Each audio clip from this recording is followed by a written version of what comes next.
So this wouldn't been possible without your assistance or your efforts. And also thank you to the host, UPM and especially Department of Architecture. Congratulations also for getting your LAM accreditation for Part 1 and Part 2 recently. So that's also another big achievement. Okay, so without further ado, we'd like to go next to the topic for today, which is perpetual identity. So what is perpetual identity? It's been discussed before by our first and second sessions, so there's a lot to talk about, and today we've had the privilege to listen more about this topic. So for the next 2 hours or so, with the time that we have, and hopefully we can listen to our speakers, lend your ears, and also later we can have a Q&A session which you can also share your opinion or, try to pick their brains as well. So I hope the speakers can also stick to the 30 minutes available. I will time it and I'll let you know if it's almost time. Okay. So ladies and gentlemen, are you ready? Okay, thank you very much. So to kick off this morning's lecture series, we are pleased to have our first speaker, Architect Hud Abu Bakar from RSP Architects. So I'll explain a bit about his biography. Architect Hud Bakar started primary school at SMJK Meru and was selected to continue his secondary education at the Victoria Institution under Yayasan Selangor Scholarship Program. He was always an achiever in sports and academic during his school days. He was the school rugby player and was active in soccer, hockey, archery, and many other sports. During his studies, he received numerous academic awards, and in 1980, the year I was born actually, that's how young I am, Architect Hud Bakar completed his high school as the top Malay student from Victoria Institution. 37 years later, in 2017, Victoria Institution awarded him the school's Most Gentleman Award for his academic and career achievements. So Architect Hud Bakar started his career in HOK San Francisco. He was then made the director of Kumpulan Seni Reka Sdn Bhd before moving on to take over RSP Malaysia in 1996. Today, with a staff strength of more than 150 people, he has successfully completed and is involved in numerous projects from simple overhead bridges, residential, commercial, hospitality, sports, and institutional buildings. Among the notable landmark buildings are MITEC, MACC HQ, Jakim Buildings in Putrajaya, Paradigm Mall, Nazar and Lembaga Tabung Haji Tower in Platinum Park, Hilton, and St. Regis in KL Central. He has also completed many headquarters of companies and corporations such as MITI, Felda Tower, UEM, Bank Islam, Public Bank, Great Eastern, SSM, Matrade, and PNB 118 Tower, which will stand as the second tallest building in the world. So his practice has won many awards, being published in many magazines and newsletters, and is among the top 5 architectural practice in Malaysia. So without further ado, ladies and gentlemen, inviting up to the stage the high-flying gentleman, Architect Hud Bakar.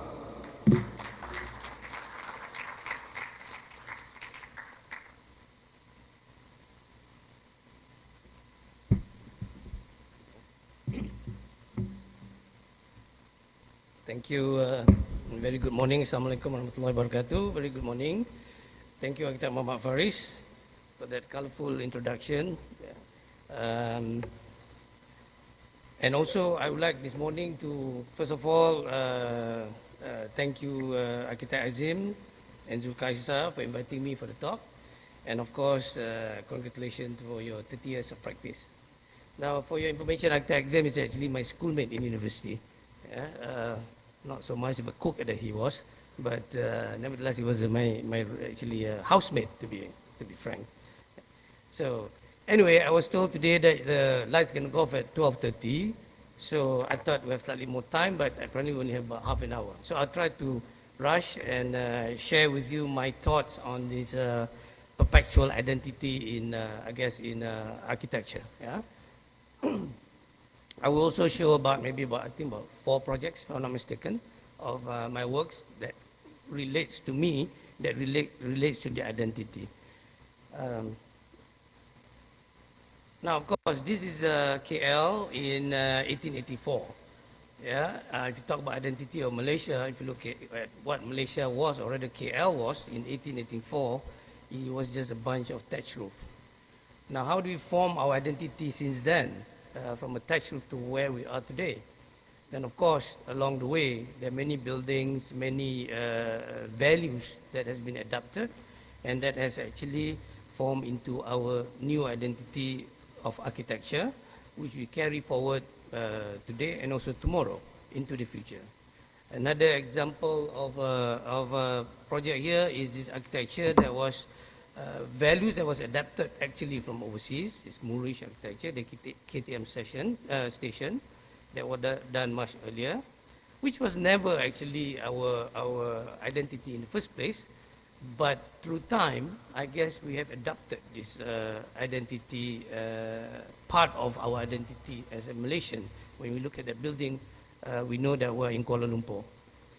Today, in the present time, of course, the Twin Tower, which is Islamic geometry values, adapted to become our new identity and a strong Malaysian image throughout the world. So we can see that time also actually helped to form our identity. Yeah? Apart from that, things like our food, our singer P. Ramlee, Sudirman, all these are actually part of us moving forward. And we will, I think, continue to have more values that will adapt and that will make into our identity. Now, we used to think that what is Malaysian identity? You know, people debating about having a thatch roof, a Malay roof as an architecture identity. But I think it goes far beyond just Malay roof. It will go into all kind of subject of values of us as Malaysian that we will imbue and put into our building that will one day, through time, will become our identity also. Example, today this is actually generated by my guys using AI. Put in some of our buildings there and put some values, attributes, and this is what comes up. There's also now talks about whether AI is going to challenge architects, which personally I don't think so. I mean, it does have an influence, but personally I don't think so, because I think architecture is as such is very subjective, and it also involves your feeling of that particular artist or architects when they do the building. It's almost like an artist, you know. Picasso would not be Picasso if it's drawn by AI today, in that sense. Yeah. So I think the hand of us as an architect are also are still very important.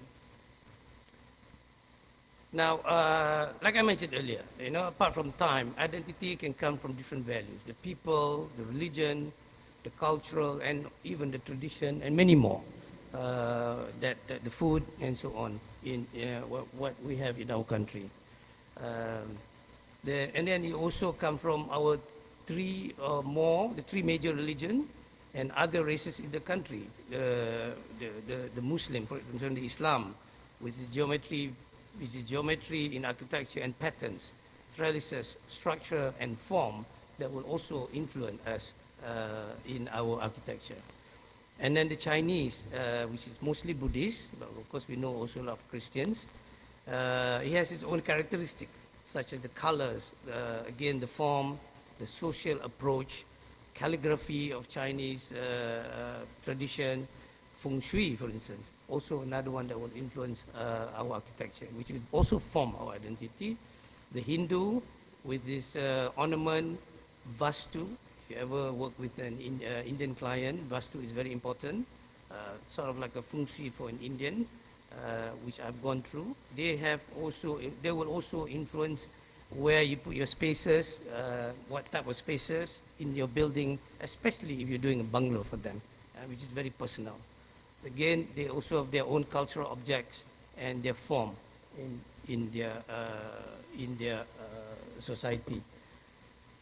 Now, the other values that form is also our social and cultural, like I mentioned earlier, celebration of different races and religion, arts and craft. Of course, not to mention the climate. I think architect Professor Dr. Yeang will be elaborating more on this later. The rain, the sun, ventilation, the greeneries, our forests and so on, will also have influences on our values that creates our identity. Now, whatever it is, I think at the end of the day, architecture should connect with the people and its surrounding. To me, that's the most important thing. All this concept, all these values, ultimately, they'll come to this. It's for the people. Architecture is for the people, and it will also be an object in the environment that's going to be there forever. Then I will take you to example of maybe one of the values that I have actually adopted. This building is a Jakim building in Putrajaya. It's a Putrajaya Islamic complex. It's an institution building and office complex that houses more than 12 different Islamic departments. We may not know, especially the Muslim, that we as Muslim in this country has more than 12 different departments. You name it. They have departments for to take care of all the different aspects of running Muslim countries. And it is actually located, of course, in Putrajaya itself, a well-planned new administrative city, which have axis at geometry, green, and more important also is the water bodies. This project has water bodies that actually influence it. So, here we are taking religion as our values to perpetuate the identity. And what do we use here is actually the verse in our Quran, which is the ayat 35 about Nur. Nur is actually light, of course, for those that do not know. And with light, we have transparency and also dynamism. Light is a guiding element in most religion, especially so in Islam. It is a source of enlightenment, hope, and guidance to a lot of people. It has a mystical essence. The concept of Nur carries deep meaning and interpretation to individuals. Now, with that, we thought it's actually very appropriate for us to use that as a concept for this building. The reference of light from Islamic scripture, the Quran that is, which is the Nur. Here what we do is actually we create a building with a transparent facade that we thought the building could be like a beacon of light, reflecting the concept of Nur that we have in our mind. So the light from within in these very simple cut out papers that will glow outwards and become and touches the user, and the presence of the building in Putrajaya will be more significant in that sense. And besides that, besides the concept of Nur, the site actually is next to the lake, and to the left of that building here is actually what we call as Masjid Besi. So the lake, to me, also I want it to be part of the building. So having this building lighted from within, situated next to the lake, I thought it would be very nice to view the building from across the lake, where the light from that emanating from these trellises will bounce and shimmer on the lake itself when you look from the other side. And of course, apart from that, we have to complement the building next to it, which is the existing Islamic mosque done by Senibina, if I'm not mistaken. Quite a nice building. At the same time, we want the building to have an abstract or very futuristic of an Islamic thinking and thoughts. So the building to us must be progressive. Now, I don't mind telling you, in the very beginning when I first started this project, the committee of this Islamic Jakim guy, I still remember, one Tan Sri mentioned to me in the meeting, Mr. Architect, you make sure you have a dome on top of the building for Islamic. So I told that Tan Sri, wait, Tan Sri, I'll come back with the proposal and we'll see how it goes. Because again, the identity to a lot of people in Malaysia of Islamic is always a dome. So that's not the first time. There's another building I did in town, which also the committee of different Islamic committee also told me is a high rise this time.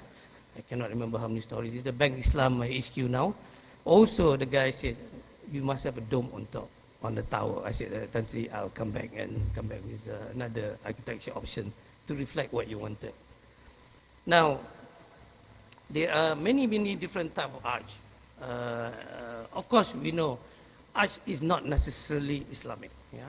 We know that arch originated because of the technology at that time.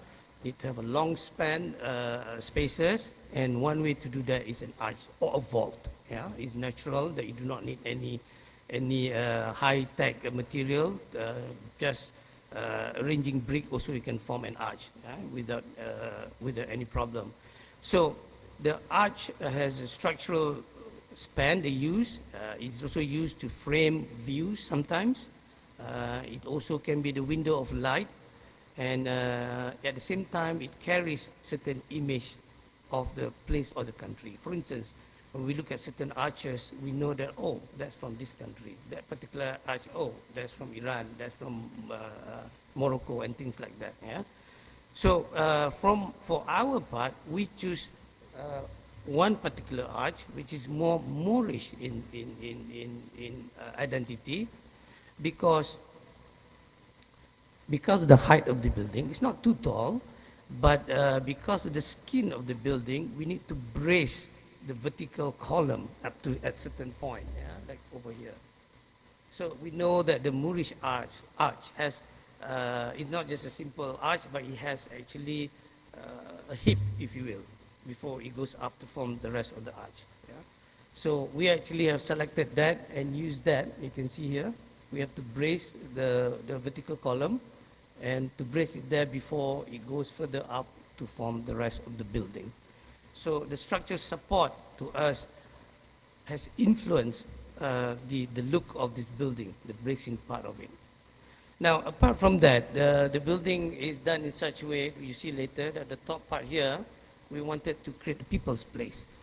For an office at that level next to the lake, we thought it's nice for them to go out there in the evening, has function, and at the same time a place where people can actually view the lake nicely from that height. Yeah? And which it is, now that space is being used as part of their office function. Yeah? And it's also part of a passive green building initiative that we're doing.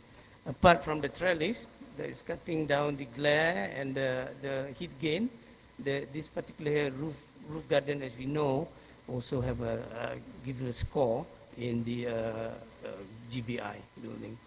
And for the skin, the trellis, of course, Islamic geometric pattern of rotated square.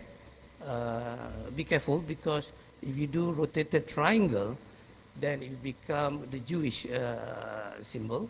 Rotated square is a Muslim symbol. So we have actually used a rotated square, and from there, it transformed into the trellis that is adorning the elevation of the building. Yeah. So you can see that, you can see here, that where the trellis and the arch combine, where it meets each other, it's infused into each other to form the overall look of the building. Yeah? You can see over there. Yeah. So apart from that, we actually added this trellis on the roof part itself to give some shading for the usage of the space on top of this, which is the roof. This particular building not just have an arch look on the elevation, but also in three-dimensional, which means that if you look from the front here, there's an arch. If you look from the side here, there's also an arch actually. Yeah? So it's actually a very wholesome arch building. And then the arch also, we wanted it to be on the roof itself, which is actually here. Yeah? This is actually my sketch, where from the roof, when you look from the roof, you also have the arch that meets at one point, yeah? And then you will get this actually in the side plan, roof plan. So this building actually has four different blocks with an atrium courtyard in the center here, and they're all sort of the same language and identity, which again I believe through time it will perpetuate as identity for this building in Putrajaya. the drop-off area. This part here actually collect rainwater also to go down. This is actually the lift that takes you down to the, they have actually a hall downstairs that can house about 1,000 people. And then the courtyard on one of the big blocks, in internal courtyard. And then it's also interesting how when the arches meet on the very roof, it actually form a very dynamic architecture and interplay with the interplay of arches. This is the lift serving the rooftop, so you can get from at the bottom straight up to the rooftop for any function. And this is what I mean when you look from across the lake, the shimmering of the light, this light coming from there onto the lake, into the viewer, which I thought is going to be quite nice. So I'll show you a short video of this building.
That's actually not a CGI, it's an actual drone. And there's no onion dome on top. Now, the next project I'll show you quickly is called 8 Conley. If you recall, about I think a year and a half or 2 years ago, there was a news to say don't go through Conley Road because there's a building that's falling. The building is actually slanted, it's about to fall. Actually, this is the project. So, of course, it's Conley by KLCC there. And here we actually take the cultural values of Malaysian into and infuse it into the building. Now, the client is actually KSK, and because the site is actually happened to be at number 8, lot number 8. So I thought that it's good that we use number 8 because in Chinese, number 8 is a good number. And apart from that, we use some other Chinese calligraphy, the yin and yang, the presence of water, and also the paddy terraces on the landscape into this particular project. Yeah? Calligraphy is a brush stroke. It's actually a supreme visual art form important to the Chinese cultural and tradition. So we actually use number 8 in Chinese character as inspiration for the building form. Yeah? This is the calligraphy, and that's number 8 in Chinese character. And I was told also to be very careful. When the right stroke is higher than the left, is number 8. But when the left stroke is higher than the right, it becomes people, fern or something. Maybe some Chinese know that better than me, but that's what I was told. Yeah? So here we use number 8 as our values that we adopt. And this is actually my earlier sketch of the project, whereby what we do is actually just an abstract, which actually we form that curve on the facade of the building. And actually it evolved from the requirement of 3 towers because of the plot ratio. And from there, we actually put in the curvature to form, or rather to abstract the number 8 to form the architecture of that building. Apart from that, we infuse the vertical garden. We bring the garden from here to up here and all the way up. In a normal project, because this is actually 2 towers of condos and this is actually a hotel, in a normal project, this particular podium top will normally be swimming pool for the condos and facilities. But in this particular one, the project is built for the people. The top here is actually, there's a big lift here that takes you from down here to up here for the people to enjoy this podium. But for the resident, they have their own facilities, the wet deck and the dry deck on top. Yeah? So it's actually a slightly different approach. And in the beginning, I wanted to have a huge lift here, a lift that is actually like a showroom, where it's actually a moving showroom. They take you from down here to up there. After much debate and working with the structure engineer and the M&E, somehow, unfortunately, they cannot get that size that I wanted. So the lift is still there, but it's smaller in size. Yeah? So in fitting in 3 towers on about 3.95 acre site, again, this is my personal sketch. I have to put the tower in such a form that we will try to miss each other as much as we can. We cannot help it. There will be some unit that's facing the tower, but they are actually chamfered at the very end to open up the view so that it won't block each other. That building has 4 different usage, from residential to commercial retail to hotel to service apartment. Therefore, it needs actually 4 different drop-off, 4 different egress and egress into the basement car park and upper level car park. This is quite complex in trying to figure out to have 4 different of these components inside the building. Now, apart from that, it's a retail, like I mentioned earlier. This is a cross-section of the podium. What I wanted is is to avoid, normally when you do retail, if you're not careful, the podium, or rather the atrium, will be not exposed and less used. People are not attracted to go and use the podium, the retail spaces up here. So what we did is actually we put in this ball outside, facing the outside, but it actually will curve into the inside space. So wherever you go internally in the atrium, you will see something transparent and interesting within the building, the podium itself. Yeah? So this is the building under construction, and that's the shape that we put in that actually will go into the building. Yeah? Now, in doing a curved building,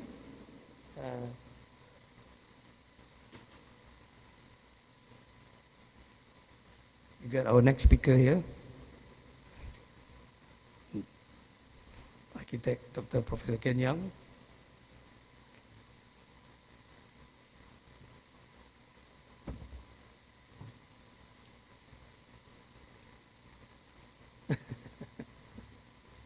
Okay. I don't think he'll be able to look up, Lazim. His neck gonna hurt his neck.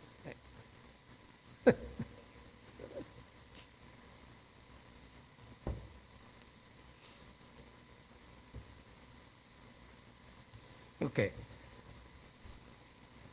Welcome, Yeang. So, okay, in doing a curved tower, it actually has its own complexity. Yeah, because the tower actually shifting in floor plate to create the twisting effect. We have to coordinate structural and the M&E part. As we all know, normally the vertical riser are always vertical. That's why it's called vertical riser. In this one here, actually the opening on the floor for the vertical riser is offset by certain degree, and actually the vertical part is not entirely vertical. It's actually slightly slanted, but nevertheless it still works to bring down all the M&E mechanical elements down to the ground. Yeah? And of course the structural here, originally the curvature is slightly more, but working with engineer, they find it very difficult for them to frame that. I don't mind telling you, actually, the curvature of this actually has been lessened, unfortunately, due to that. But it's still curved. Yeah? So you can still see the curvature from the bottom next time when this one is completed. Now it's under construction. That you can see that the curve of this building here on this side. On the opposite side, the curve is on the other end. Yeah? So one end is straight, the other end is curved. This end is curved. The back portion of this tower is actually straight. So it's really like a twisting, like the yin and yang that I mentioned earlier. Now for the landscape, there's a dry deck on the top and a wet deck at the bottom in between the block. The concept of that is a very simple droplets of water that form ripples in the water, and that has been adapted into the wet deck, which is at the lower level, obviously, because of the weight of the water, and that is actually how the design of pool come about. And for the dry deck, paddy field was the concept at that time, and for that there is actually you can see terracing, and there's also jogging deck. If you can see there at the higher level, which is also being terraced, again derived from the thinking of a paddy field. Yeah? And that's the building sitting in the KL context, in the three towers.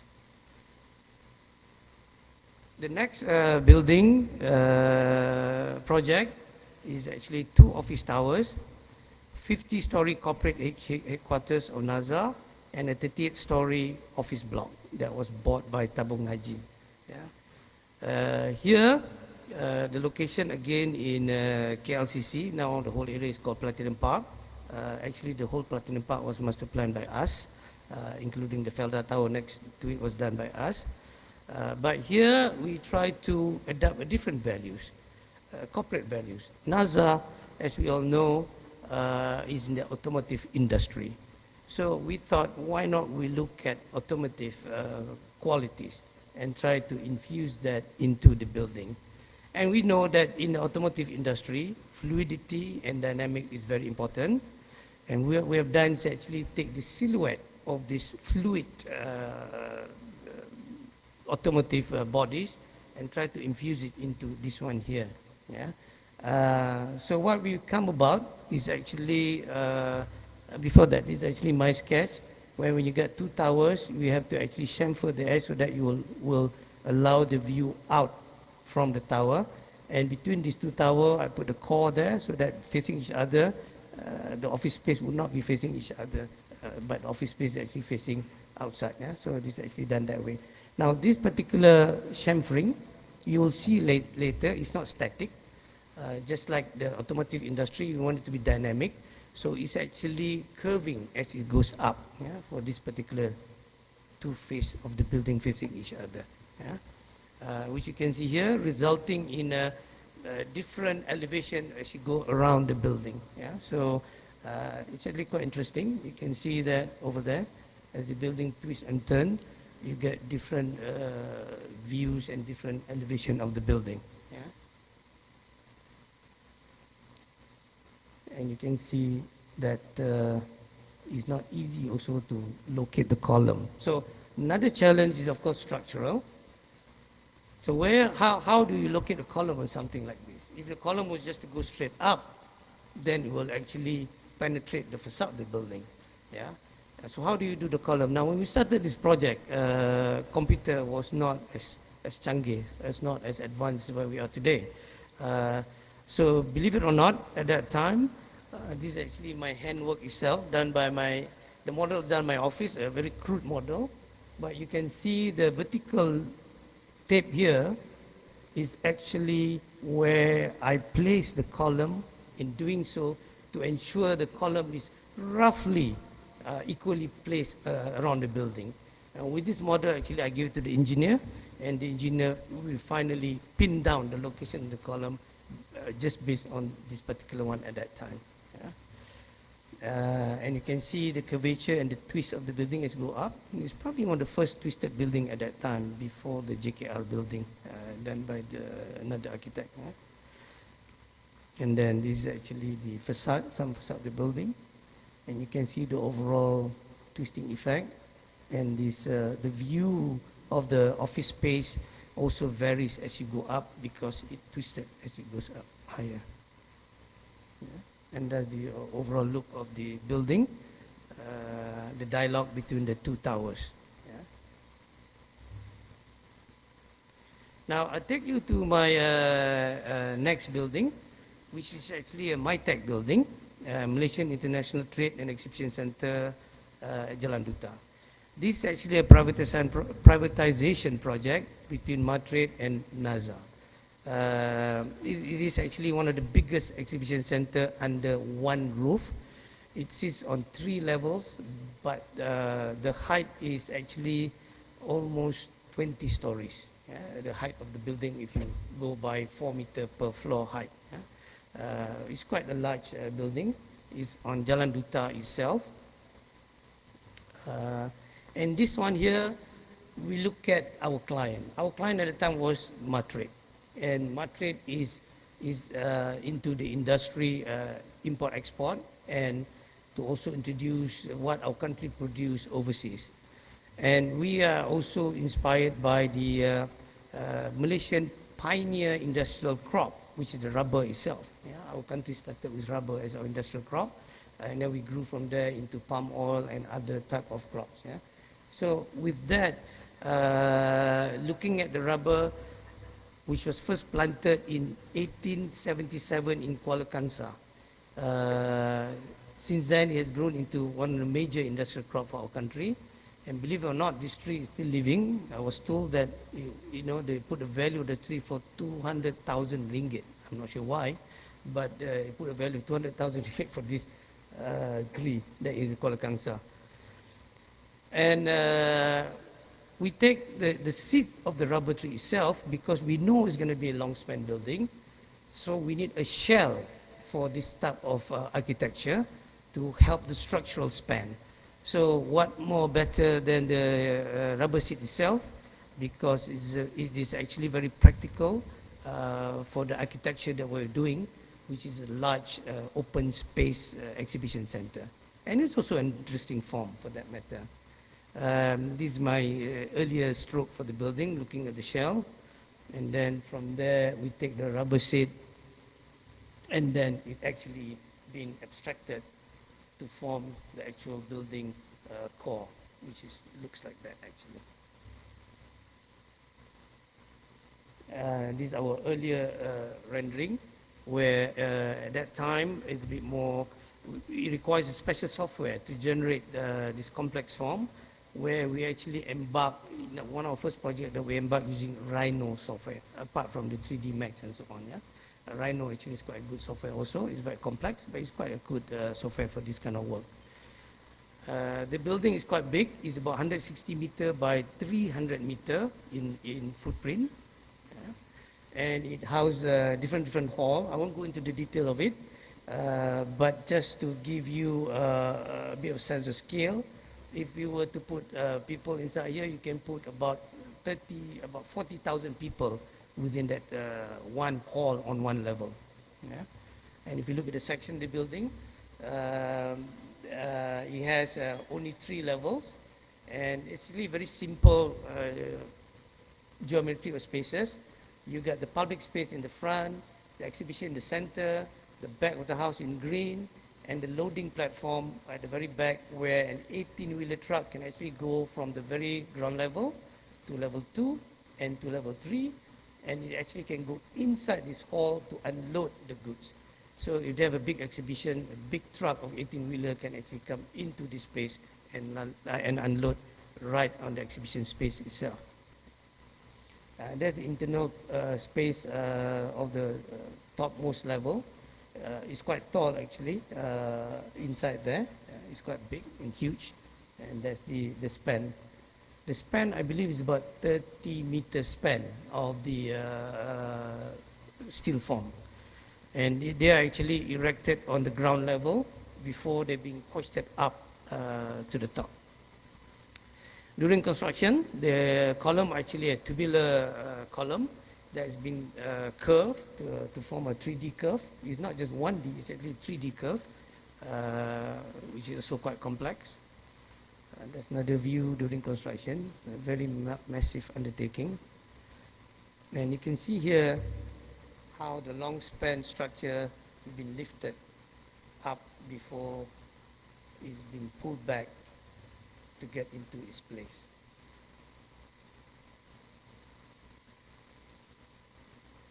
That's about 30-meter span, one of the longest span building.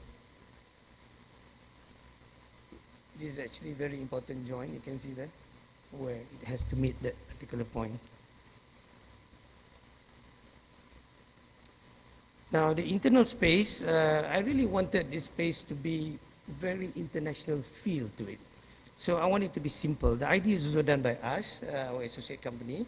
So it has a very vast internal space, but the idea we keep it very, very simple. You know, unlike some of our public buildings, I try not to have so many things happening inside to make it more clearer for the visitor.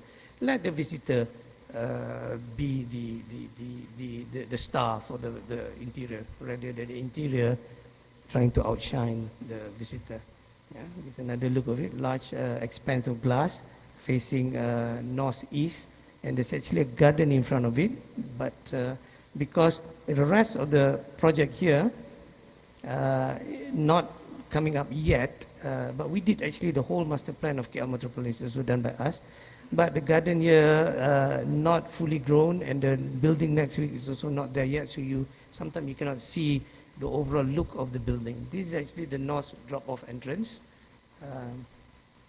And then this is the south entrance, the drop-off entrance from the south. And there's a bit of story here also. The contractors actually Daewoo, when they first constructed a portion of this, they actually constructed it wrongly because the geometry is quite complex. And believe it or not, they actually have to take down a large portion of this and reconstruct it back because of that. These lines that you see are actually a place for cleaner to walk, for the roof cleaner to walk. It's actually quite a good size. Width looks small here, but actually quite a good size for people to walk on the roof. And this particular roof aluminium is actually suspended above the actual roof. That's why you notice this building hardly have any cleaning issues in terms of markings and rain and so on, yeah, because it actually it's not, there's actually a gap between all those. That's the overall look from the south.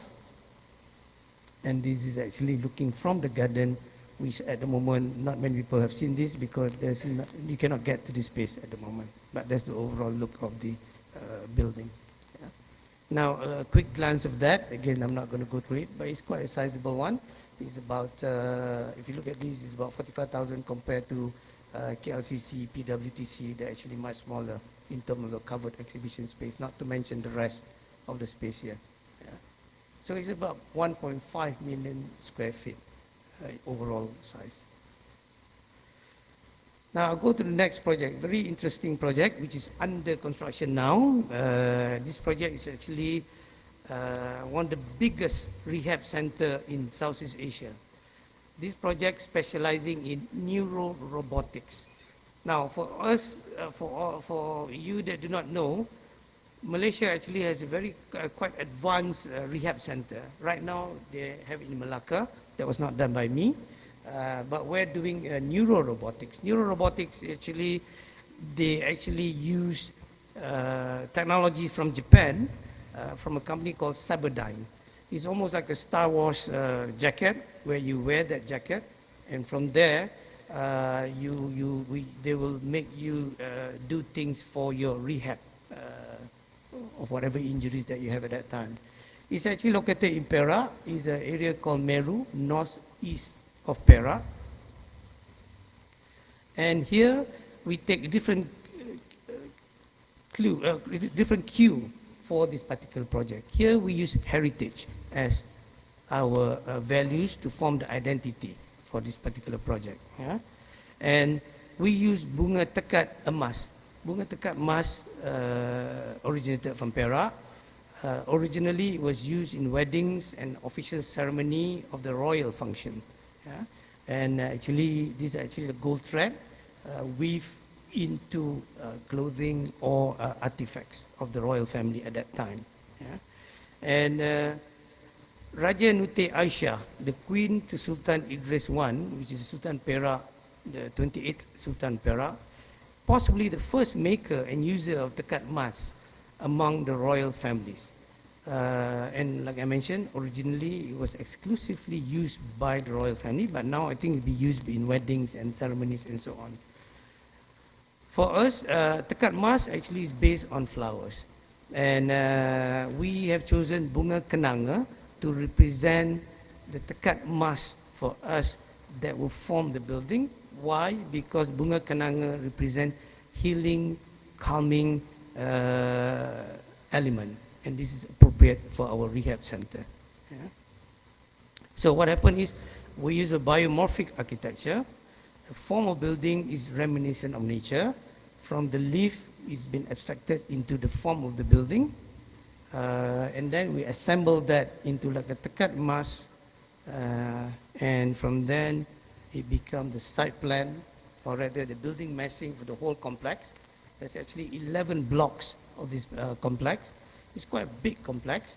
This lake was actually formed by us also because there's also a flowing river there, and we actually flood the lake to become part of this whole complex. So the form and massing of the master plan is actually the values are derived from this tekat emas. This is the project perspective of it because it's still under construction. It should be completed by end of next year. And it will be, I think, quite a nice building in Perak, whereby the skin here is actually double skin. This skin here now we are working to get the right geometry because it's also the transparent skin, so that from inside you can see outside clearly. At the same time, from outside it gives some kind of privacy because these are actually different block. One is actually like a hospital, one like a rehab center, one is like a hostel and things like that. So they need some kind of privacy for that particular block. Yeah. Now, if I were to take you, this is the drive up to the building. That's a drop-off area. And then you get into the central part, what we call the nucleus, and the other blocks are all surrounded, the nucleus is surrounded by these other buildings. If you come to the center of it, there will be display of robotics equipment that they are using in this particular rehab center. And in between the blocks, there will be walkways, which is a big roof canopy. This roof canopy will be shading all the user going from one block to another. And from inside, we have to ensure that the trellises has big enough opening to be able to see out, of course. There's another view from the opposite side, the back portion of it. There's also a surau there next to the lake. And it's under construction. This was taken, I think, about 2 months ago. You can start to see the columns going up and the slab. And that's the overall look of the building once it's completed. Now,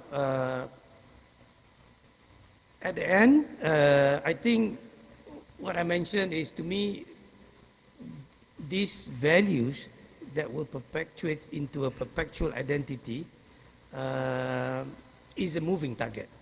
So to me, architecture identity is a dynamic adaptation process of various relevant values. Of course, the values must be relevant to the building and the location and the time, which ultimately it will culminate into perpetuality. That's how I look at perpetuality in architecture. Yeah. Thank you very much.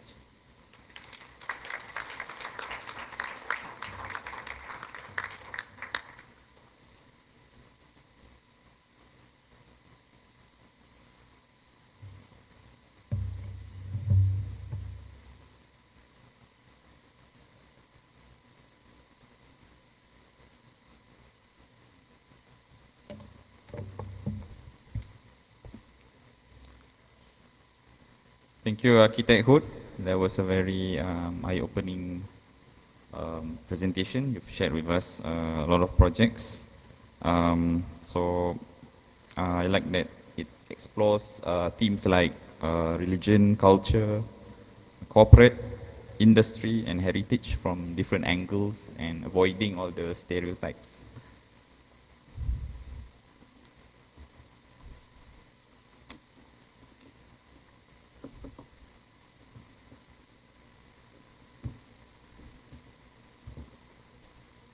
Welcome, Dato Ken, please.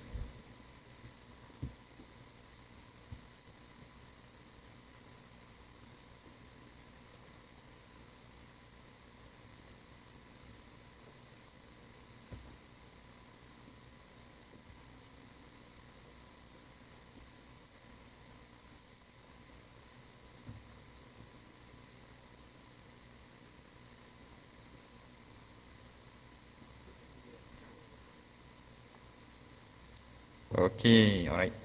Now,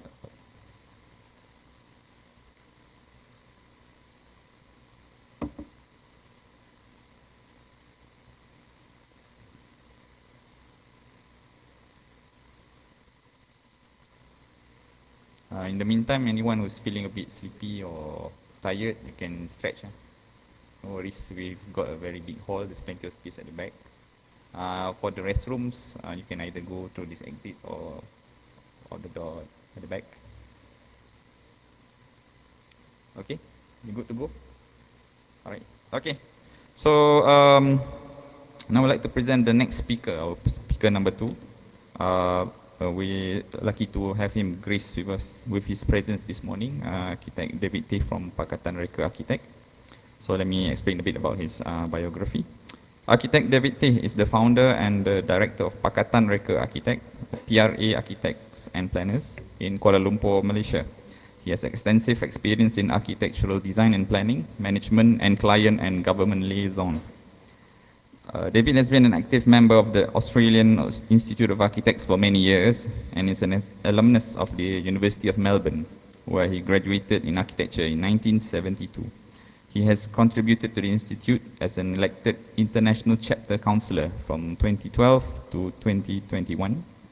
During that time, he also held the position of deputy chair for 1 year, and he twice organized and hosted the annual international chapters face-to-face meetings when these were held in Kuala Lumpur, which have been pivotal in strengthening and renewing the ongoing cordial relationship between our institute and the Malaysian Institute of Architects, or PAM, and other architectural groupings in Southeast Asia. This has been an important role as approximately 25% of the international chapter membership resides or practices in this region, many of whom have studied in Australia.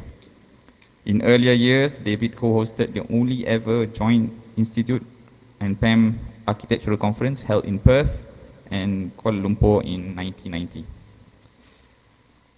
David is a senior member of the architectural profession in his home country, Malaysia. There he was a former president of the Malaysian Institute of Architects, PAM, in 1987 and 1989, and a council member from 1980 to 2000, 2011 and 2013, and 2015 to 2016, so it's very popular.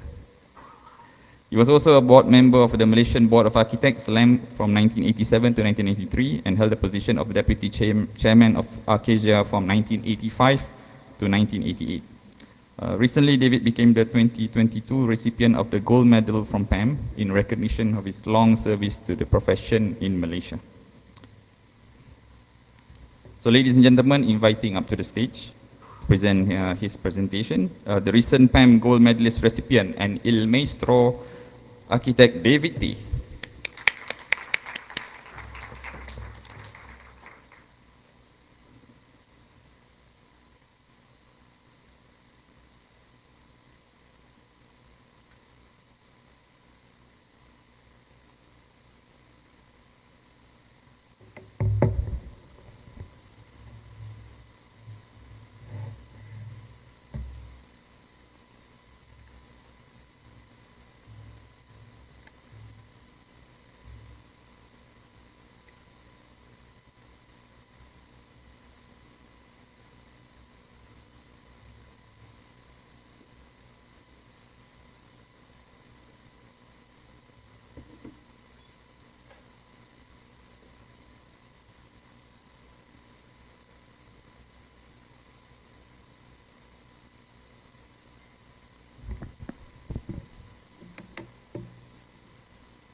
Um,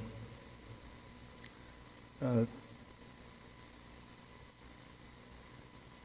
Thank you, moderator, architect Farez, convener, architect Azim, Professor Dr. Suhadi, Professor Dr. Zaki, Professor Architect Mio, ladies and gentlemen, friends. Firstly, I wish to give thanks to God, as everything good comes from Him. Secondly, let me thank UPM and the organizers of this Putra Lecture Series for inviting me. I'm honored and delighted to be here. When I first saw the publicity flyer that you saw earlier, that features Dr. Yeang, Architect Hud, and myself, my first reaction was, oh dear, I'm caught with two superstars. Of course, Architect Hud has been introduced as a high flyer, often appearing in magazines, and just completed the highest building in Malaysia. Then we have our superstar, Dr. Yeang, international icon. Any more, Ken? So I thought to myself, what can I say? What can I show in the midst of these two persons?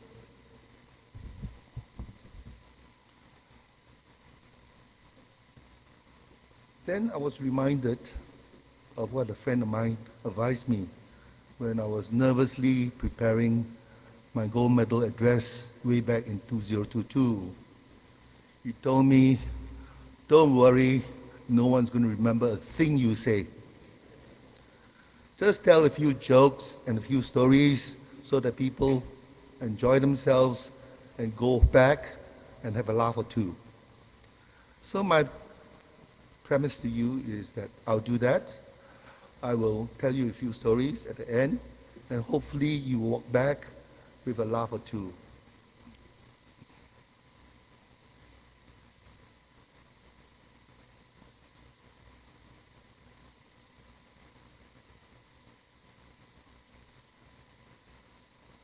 When I first read the topic of our seminar, Perpetual Identity, I thought of all the identity conferences in both Malaysia and also all through Asia, especially through ATSA, that we had in the 1980s. And, oh, I need to, right.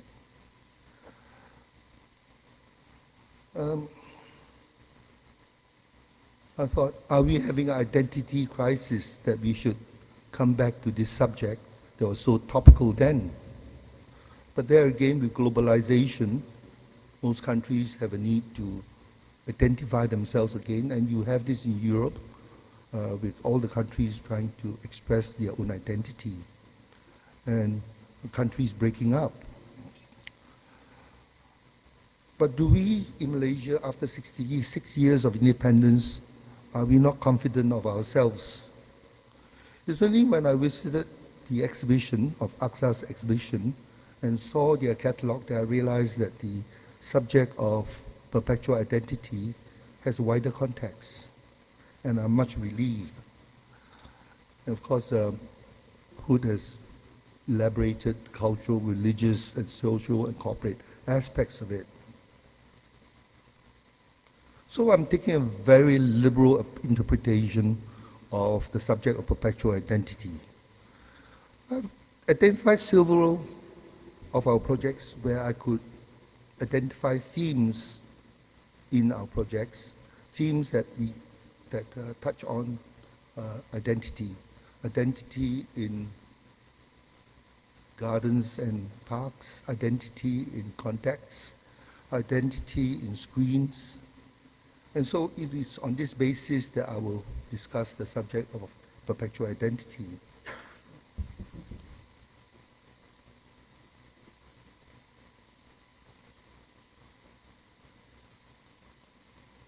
Let me first start by talking about our own approach to architecture. I believe the ideas are never quite original. They are points of origin, and they develop over time, and they are still on the roll, so to speak. This is certainly the case of our work and my designs and architecture. The foundation of my designs and architecture is really the Bauhaus training. It is through the Bauhaus that I developed a liking for simplicity, clear geometries, and functionality.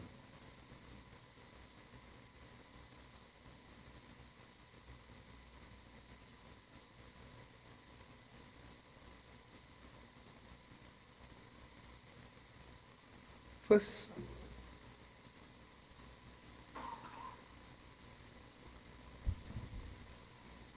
so it's true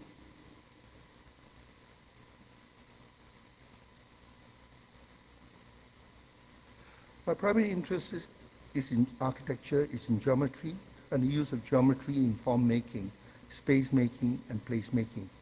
It is not new and hardly revolutionary. So my interest in early years has always been the works of Ms. Venderow, Corbusier, and subsequently at IMP. Geometry has given me the tools for me to shape, layer, and modulate my designs. Let me now look at the subject,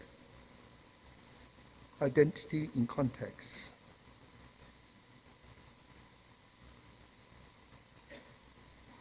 This is the extension to St. Mary's Cathedral, which is a gazetted heritage building constructed in 1894. You can see that it's right in the Tarim Merdeka, right in the heart of Kuala Lumpur.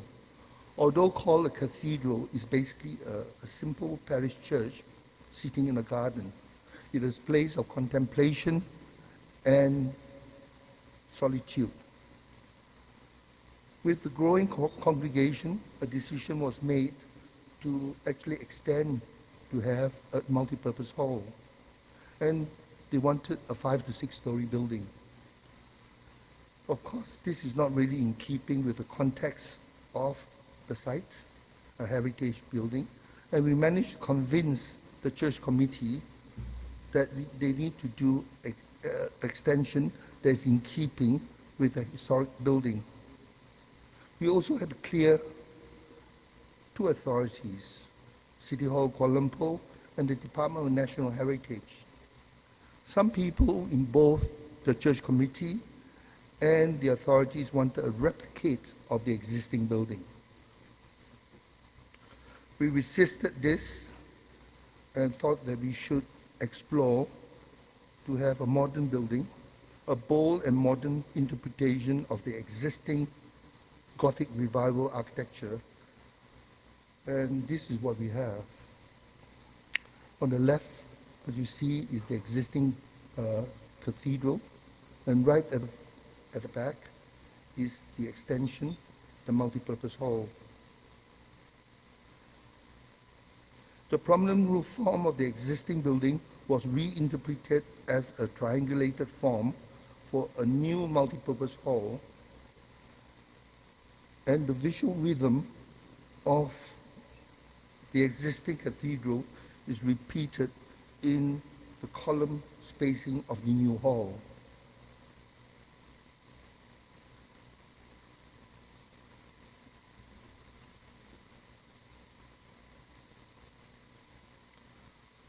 The existing car park was converted into a landscape a landscape garden for contemplation, and also a sanctuary in the garden in the city. The new hall with its glass facade is orientated towards the garden.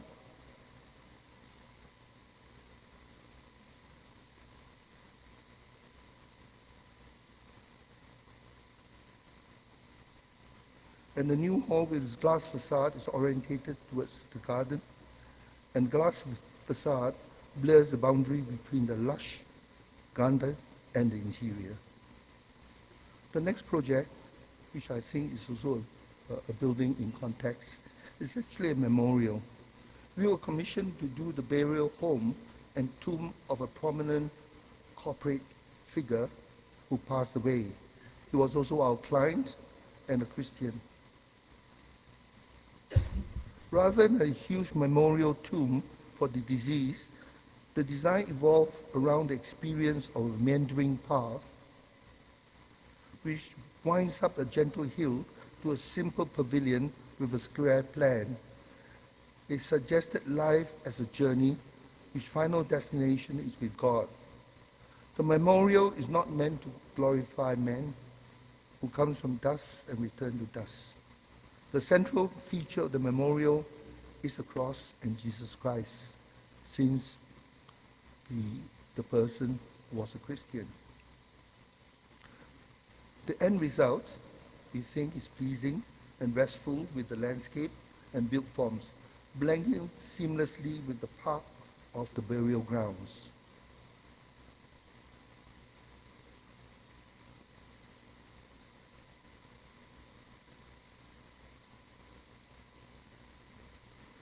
Next building I want to show is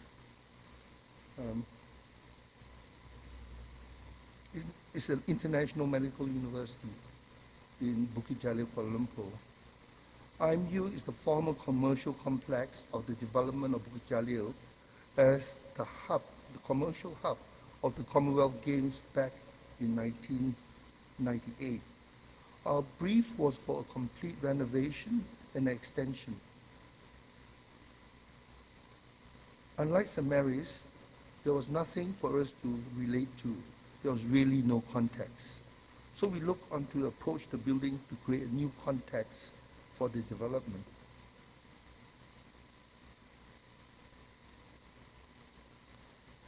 The architectural response to these key design elements were modernist forms, spaces, and colors.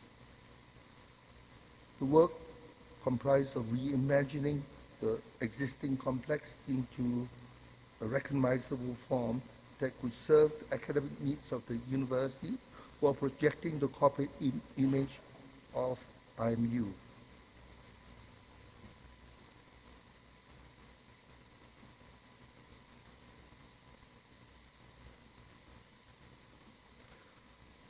The new extension of offices is actually a round auditorium, and you can see the curvy linear form that's on the left. We introduced a large skylight to bring light into the interior.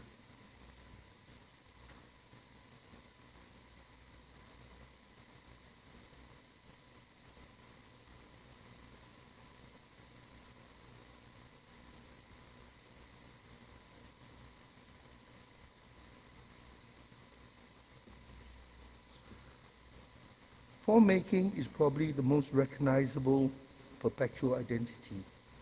We all know Trafalgar Square and located in London. Likewise, St. Mark's Square and Venice. Can a development or suburb have such identity? I want now to share a project where placemaking and connectivity are celebrated on a grand scale for development. This is PD International Marina Resort. We were appointed to master plan 120 acres in Port Dickson for a resort. The site is not ideal as it was long and deep with a rather narrow water frontage.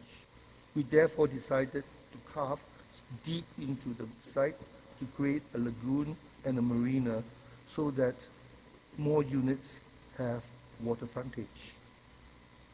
The final shape of the lagoon was more or less driven by engineering concerns. A lot of thought was given to pedestrian movement. And what we have, and we managed to convince the developer, is to have a wide esplanade, linking all the parcels. Since this is a private development, it means that part of each parcel had to be given up for this esplanade, which is about 12 meters wide. But in having this esplanade, we have given identity to this marina, which otherwise would be just a series of condos facing a lagoon.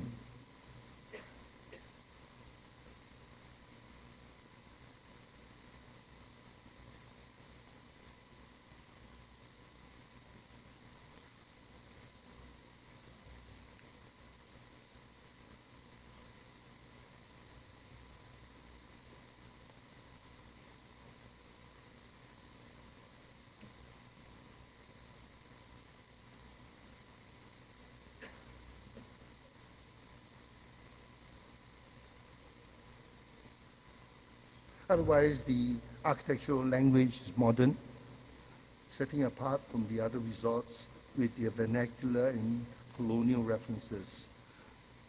We were inspired by maritime and nautical references with curved balconies and circular windows.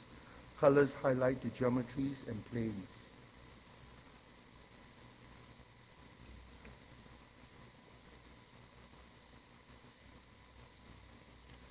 I want to look at identity in gardens and parks. One of the most identifiable and most feature of Malaysia is our greeneries. And yet it is a feature that's often absent in many developments and streetscapes. You look at our towns, British town plans have parks and the cricket field of Padang.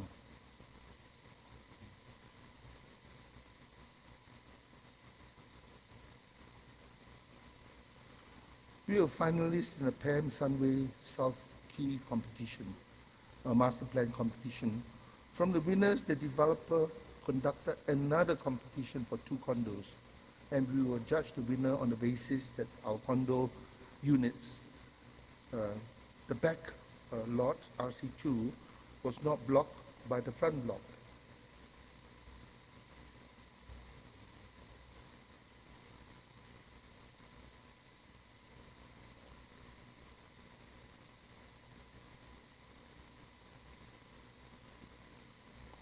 This is RC2. The design is simple, comprising of 2 rectangular blocks, 35 stories high, on a 4-story podium. To face the lagoon is also to face the west sun. So what we have done is provided deep balconies and articulated the horizontal bands of the balconies in terms of cascading lines.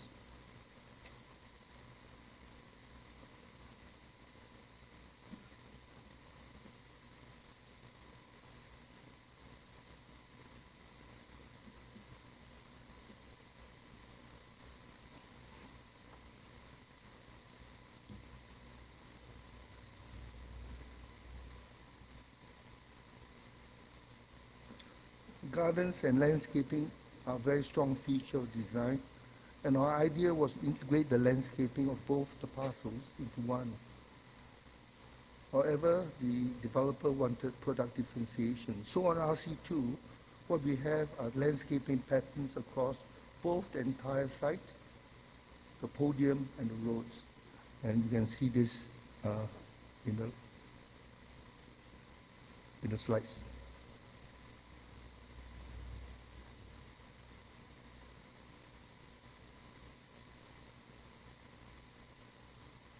In RC1, which is the one facing closer to the lagoon, what we have is a simple high-rise block of 44 stories on one side and a low-rise block of 3 stories on the other, so that they do not block the views of the back parcel RC2. The 44-story is a simple rectangular block with bold horizontal bands at regular intervals and articulated so they can see large elements from afar. The play of geometries is continued in the townhouses so that there is coherent architectural language.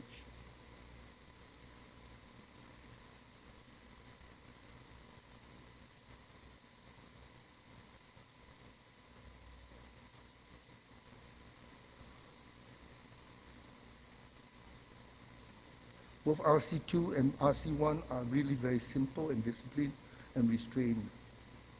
Now, because of the slope of the land in RC1, we were able to tuck the car parking into 2 open basements and avoid a podium car park, so typical of condominiums. So upon arrival, we see a huge garden between the high-rise and the low-rise.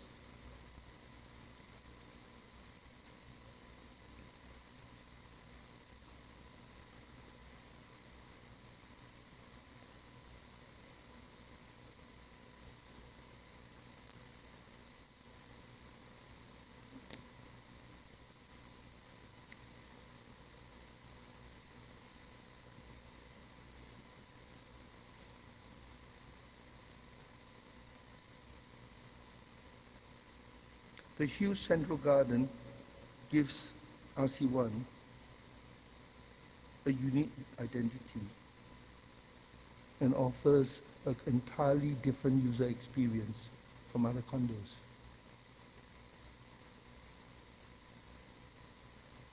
So this is a central garden space, which is experienced the minute you arrive.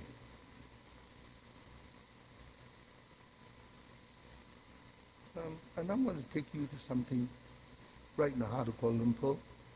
This is a hotel, Capri by Fraser, a 43-story service suites occupying a very, very tight site in Jalan Imbi. The design concept was to create something unique.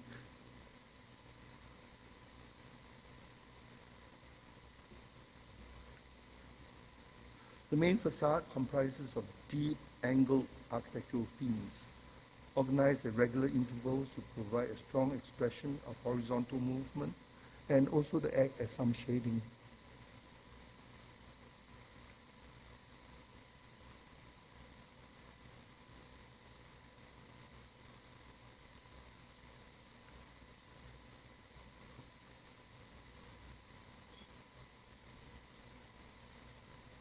However, it is actually at ground level that we have done something different.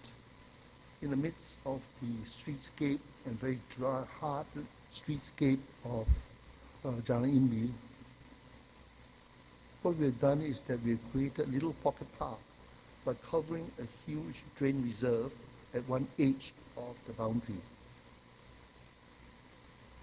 So I think if you walk along Jalan Imbi, this is what is unique about this and gives identity to this building. All along Jalan Imbi now are full of high-rise buildings. I want to look at now identity in screens. One of the most compelling aspects of ATSA's exhibition is the use of screens. And that was the first thing that hit me when I saw the exhibition on Thursday. But screens is a time-tested expression of identity. I would now like to share two projects where we have used them. First, this is Kip Core, a Soho located halfway between Putrajaya and Kuala Lumpur International Airport. Because of the nearby Xiamen University, the suburb of Kota Warisan has grown quickly. Kota Warisan comprises of shop lots,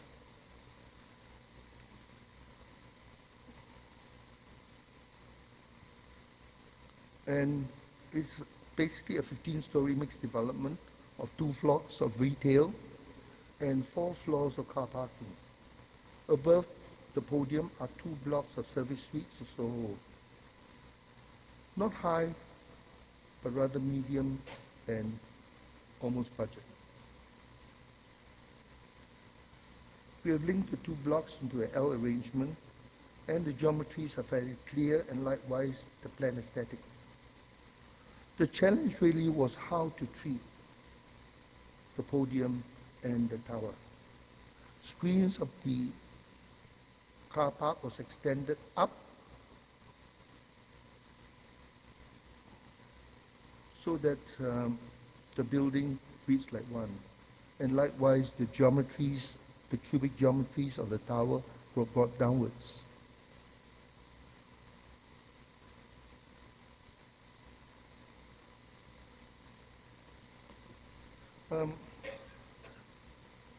Next, we have a fairly big project, Complex F, Putrajaya.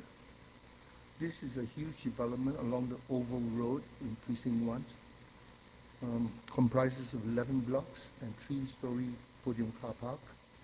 A number of architects were invited for a close competition by the developer, and our proposal was selected. And but the implementation was done by actually 4 firms of architects, ourselves and 2 other firms. And they had a 4th architect as a checker. I won't go into the planning and the details of architect design, but look into the aspects of the screens and also the shading, which itself become almost like a form of a screen.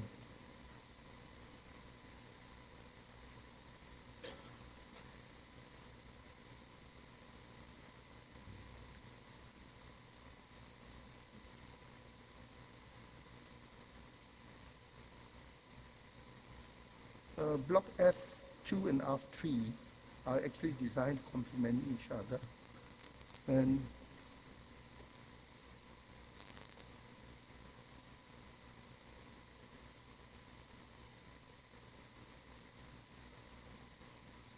what we have is a very intricate form of vertical and horizontal screens for sun shading. And the screens, the sun shading itself almost form a sort of like screen.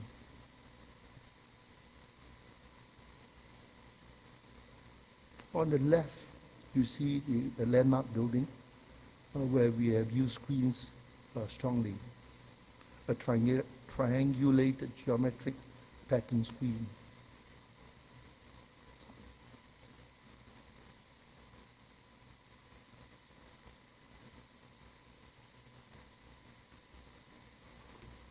I was told that presentations would go down well and involve a story of the inspiration of metaphors.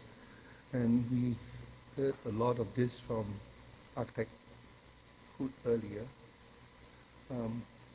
Virtually all our buildings involve attempting to address the brief by resolving issues. It's only in Parcel F that we had the idea of a songcat. However, I'd like to end the presentation with this project where we had a singular metaphoric inspiration and also a story to tell. This is Lutheran Bible Training Institute in Putra. It is both a church and a training institute. Now, new churches today are no longer just a worship place. They comprise of auxiliary spaces of offices and function rooms which are much larger. So when the existing Luther Center on the large site was to be redeveloped, part of the site was given to a developer who then financed the rebuilding of this fairly large building.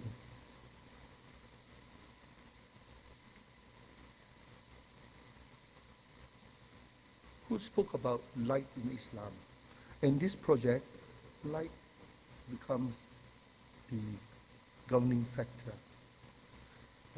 for our design. We took inspiration from the Bible in the Gospel of John and Jesus Christ. When Jesus spoke again to the people, he said, I am the light of the world. And whoever follows me will never walk in darkness, for I bring the light of life.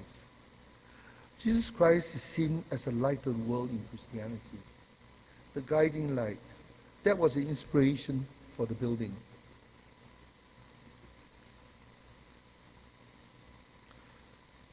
The glass tower is to be a light beacon so that it's visible from the federal highway. That's what you have, a light beacon that when lit at night will be seen from the federal highway. There's also a bit of symbolism in the architecture. The 7 panels that you see represents to us the 7 days of creation. So, and also the 7 panels there is an interesting play of solids and voids, and the overall effect, we think, gives identity to the building.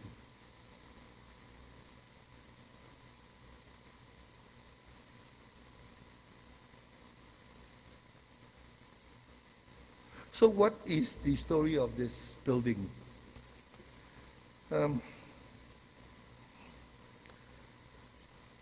As I shared earlier, the glass tower is meant to be lit at night so that it is a light beacon. However, upon completion of the building, I was passing by the federal highway once, and I saw that I could not see the light beacon.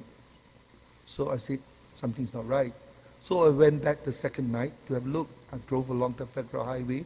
Again, no light. So I called up the church office. I said, is there something wrong technically? Why isn't the light put up, the light beacon? Because this is the main point of the building. So the bishop called me up the next day. He said, look, David, there's nothing wrong technically, but we have to shut it down to cut down on the electricity bill. So this is a true story. So today I don't think you see the beacon lit up at night because of electricity bill. Of course, this is before the event of LED. I want to end by telling you a couple of stories, as I promised. Now, I think some of you may have heard this before, so please bear with me. I mean, I've known Ken for many years, over 40 years. I hear the same stories over and over again. So if you've heard this before, it's quite okay. It's probably the second or third time. I've heard Ken's stories many, many times. The first story is about the renowned architect Kurokawa and Tange.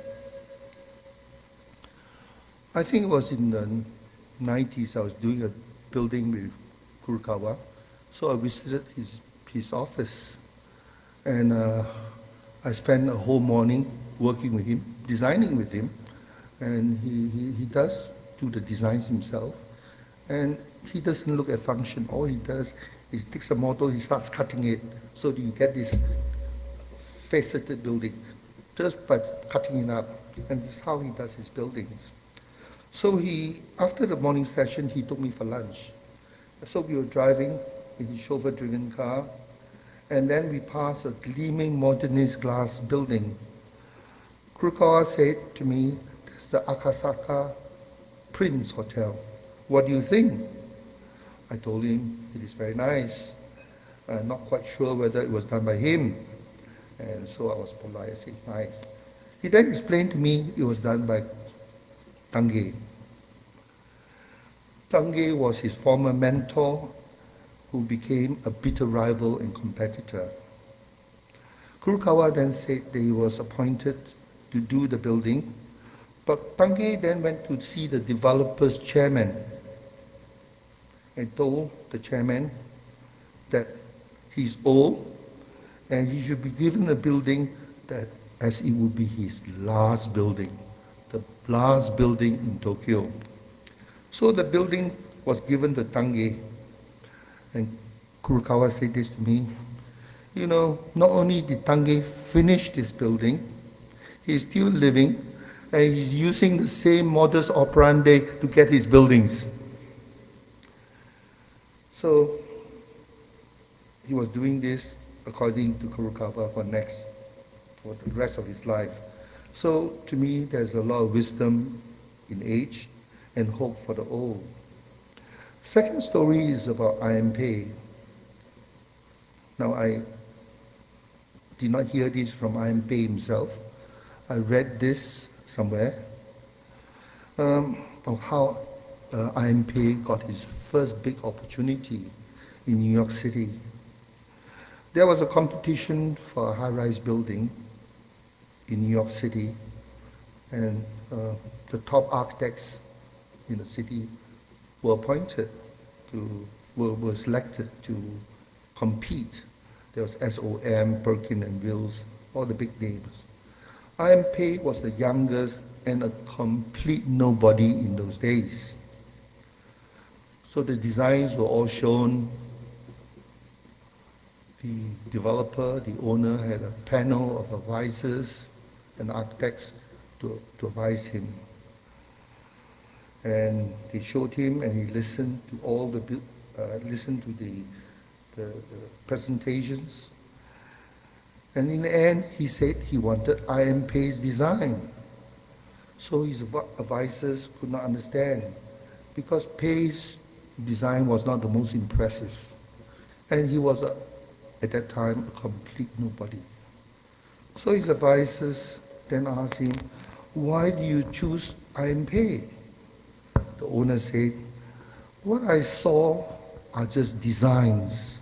However, Pei has got to know me, has taken the trouble to know me. Look at this perspective. You see, there's my car and with my number plate. So life is fair and Yeang is smart. Thank you very much for listening to me.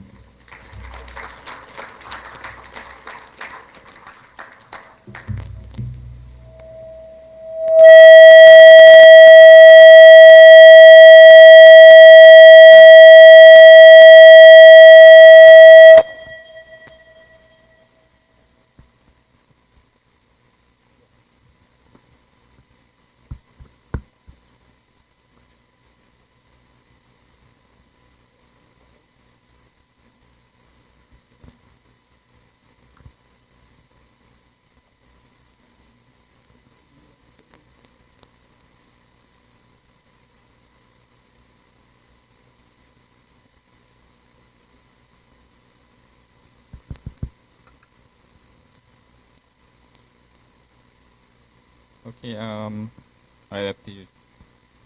Can you hear me? Boleh ya? Alright. Okay, thank you very much, Architect David, for your presentation just now. I think it's a very soulful and sensitive approach to identity, and keeping in touch with the site context, and where you don't have context, you do placemaking, and then you tap into the narrative of it.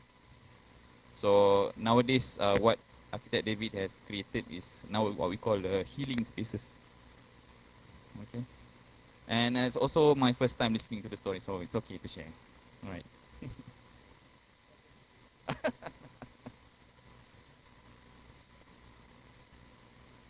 Okay, so while we setting for our next speaker, so while we're setting for that one, I think for the just for your information, if you haven't registered, we have our or you arrive just arrived. There's the QR code at the back for your CPD points. So make sure you register, otherwise miss out on that. And also thank you for coming again.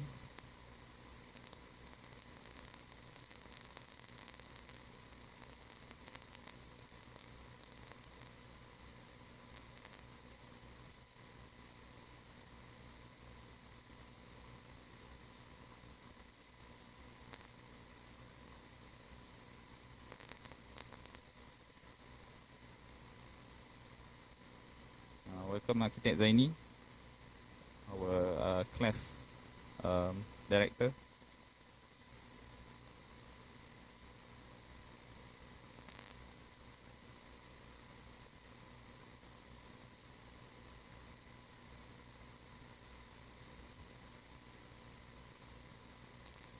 Okay.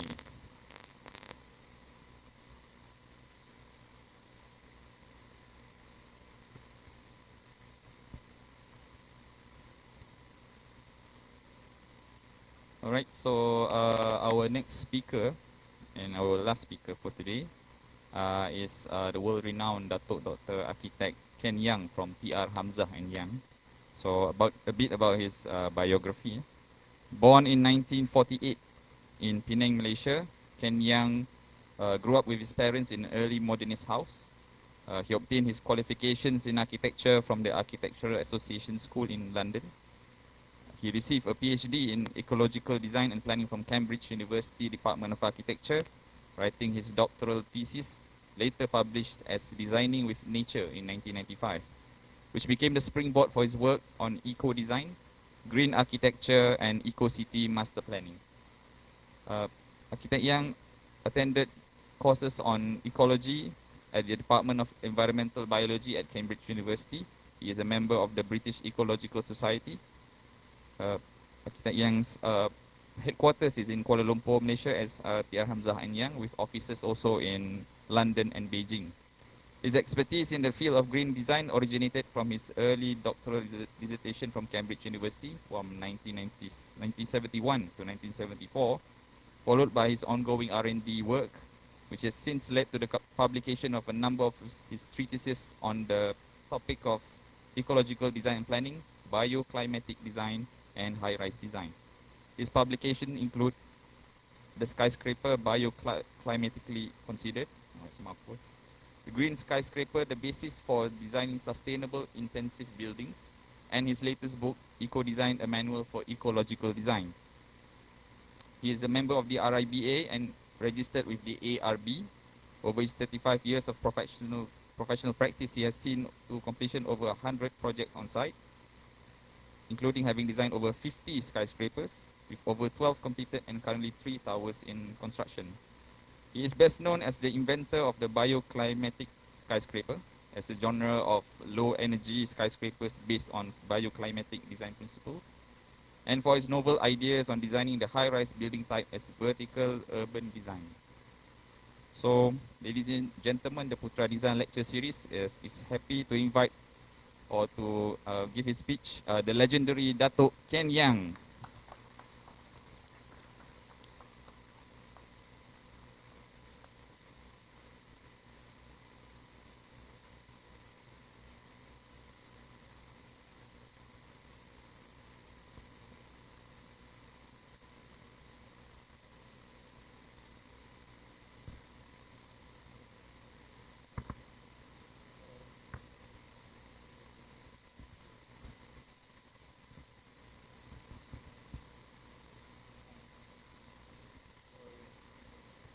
I'll stand up. Okay, good.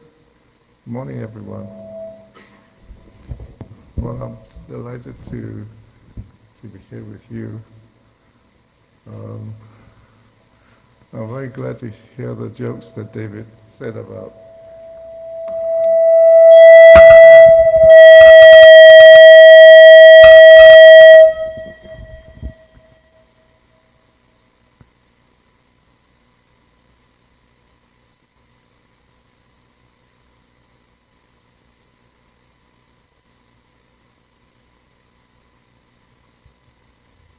Hello, yes. It's the microphone, it's the other microphone that gives feedback. Hello, can you hear me? Yeah. Good. You know, I've known Kurokawa since 1973. I met him in Charles Chang's house,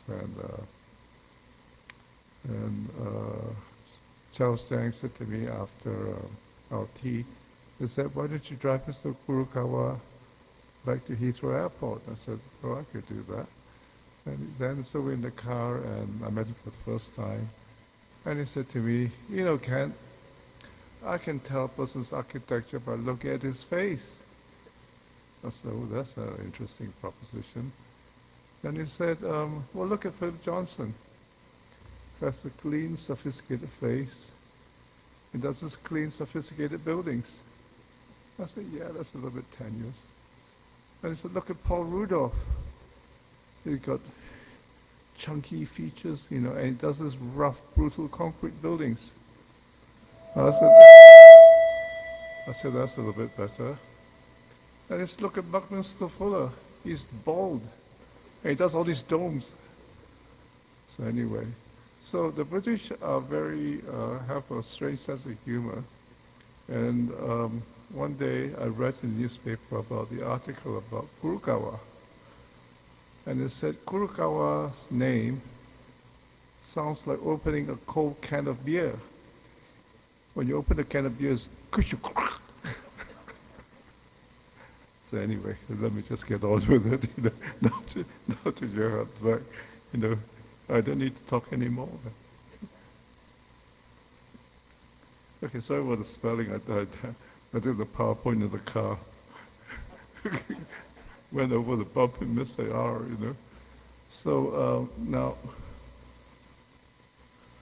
what is the density? It doesn't move, sorry. How do you change this?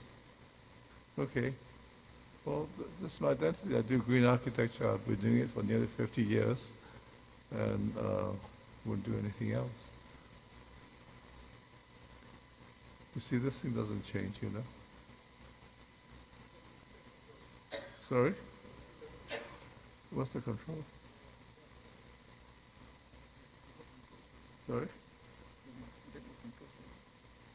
Oh, okay. You stop pissing around and I can change from here, you know.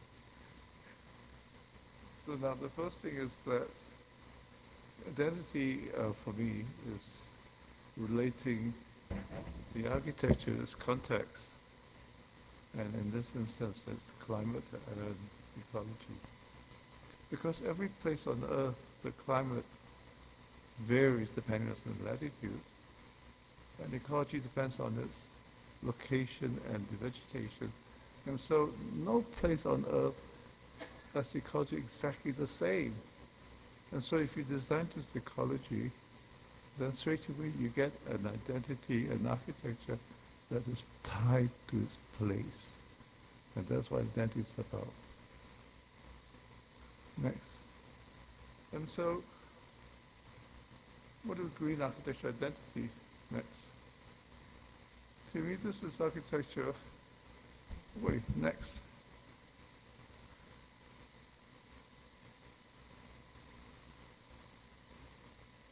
It's an ecology-based design. Next. So what is ecology? Next.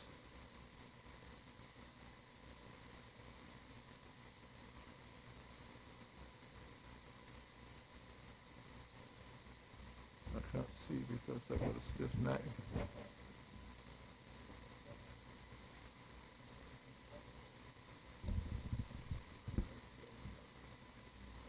Stay on this side. Okay. Well, it's clear, but I can't see. Anyway. So ecology is the baseline and the originating context for everything that we do on the planet. So people are look at green design, look at green ray, look at green index. It's technologically centric. That's the cause of everything, of all the environmental devastation. But everything takes place in plant ecology. If the ecology is not healthy, then the planet is not healthy. There's no future for us. Next. So ecology sees the Earth covered by this thin film called the biosphere, in which all organisms exist. Next. Within the biosphere are units in nature called ecosystems, which consist of communities of plants called the biotic constituents, and the abiotic constituents acting together to form a whole. Now the holistic property is very important because this is what differentiates organisms from machines. The whole is defined as greater than the sum of its parts, whereas machine is of assembly of parts. One part of the machine breaks, you can replace it. But with the organism, if one part fails or one part is damaged, you cannot replace it. It will never be the same again. Next. Now, added to the biotic constituents is us as human beings. We are the most powerful of all species. We change the landscape, we change waterways, now we change the climate. But worse, next, we build buildings which devastate the environment. And more than that, next, we make things of all species in nature. We more things than any other species in nature. Now when we finish with those things, what do? We throw them away. But the biosphere is a closed system. There is no away. So everything stays back in the biosphere, and that is the cause next of environmental disruption next. So I started to work in this field back in 1971, and I thought, well, something has to do it. But in those days, 1971 to maybe 2000, late 90s, we're trying to design buildings or developments and projects with minimal negative impact on the natural environment. But now, in 2023, we've gone beyond that. It is too late now. It is now a race and rescue mission. And we've got a very short period of time left before the world becomes so contaminated that we cannot exist, cannot live. But let me tell you, nature doesn't care. Human beings can kill themselves for all you want, but nature will recover over time. And so sustainability design is more for human beings than for anybody else. Next. And so we started to look into what can we do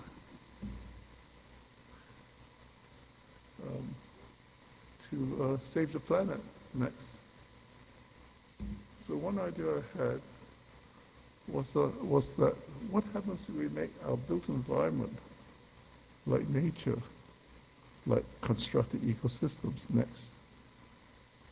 And so if our built environment is like nature, as construct human-made ecosystems, then it can biointegrate with nature in a nature with nature rather than technology with nature. Next.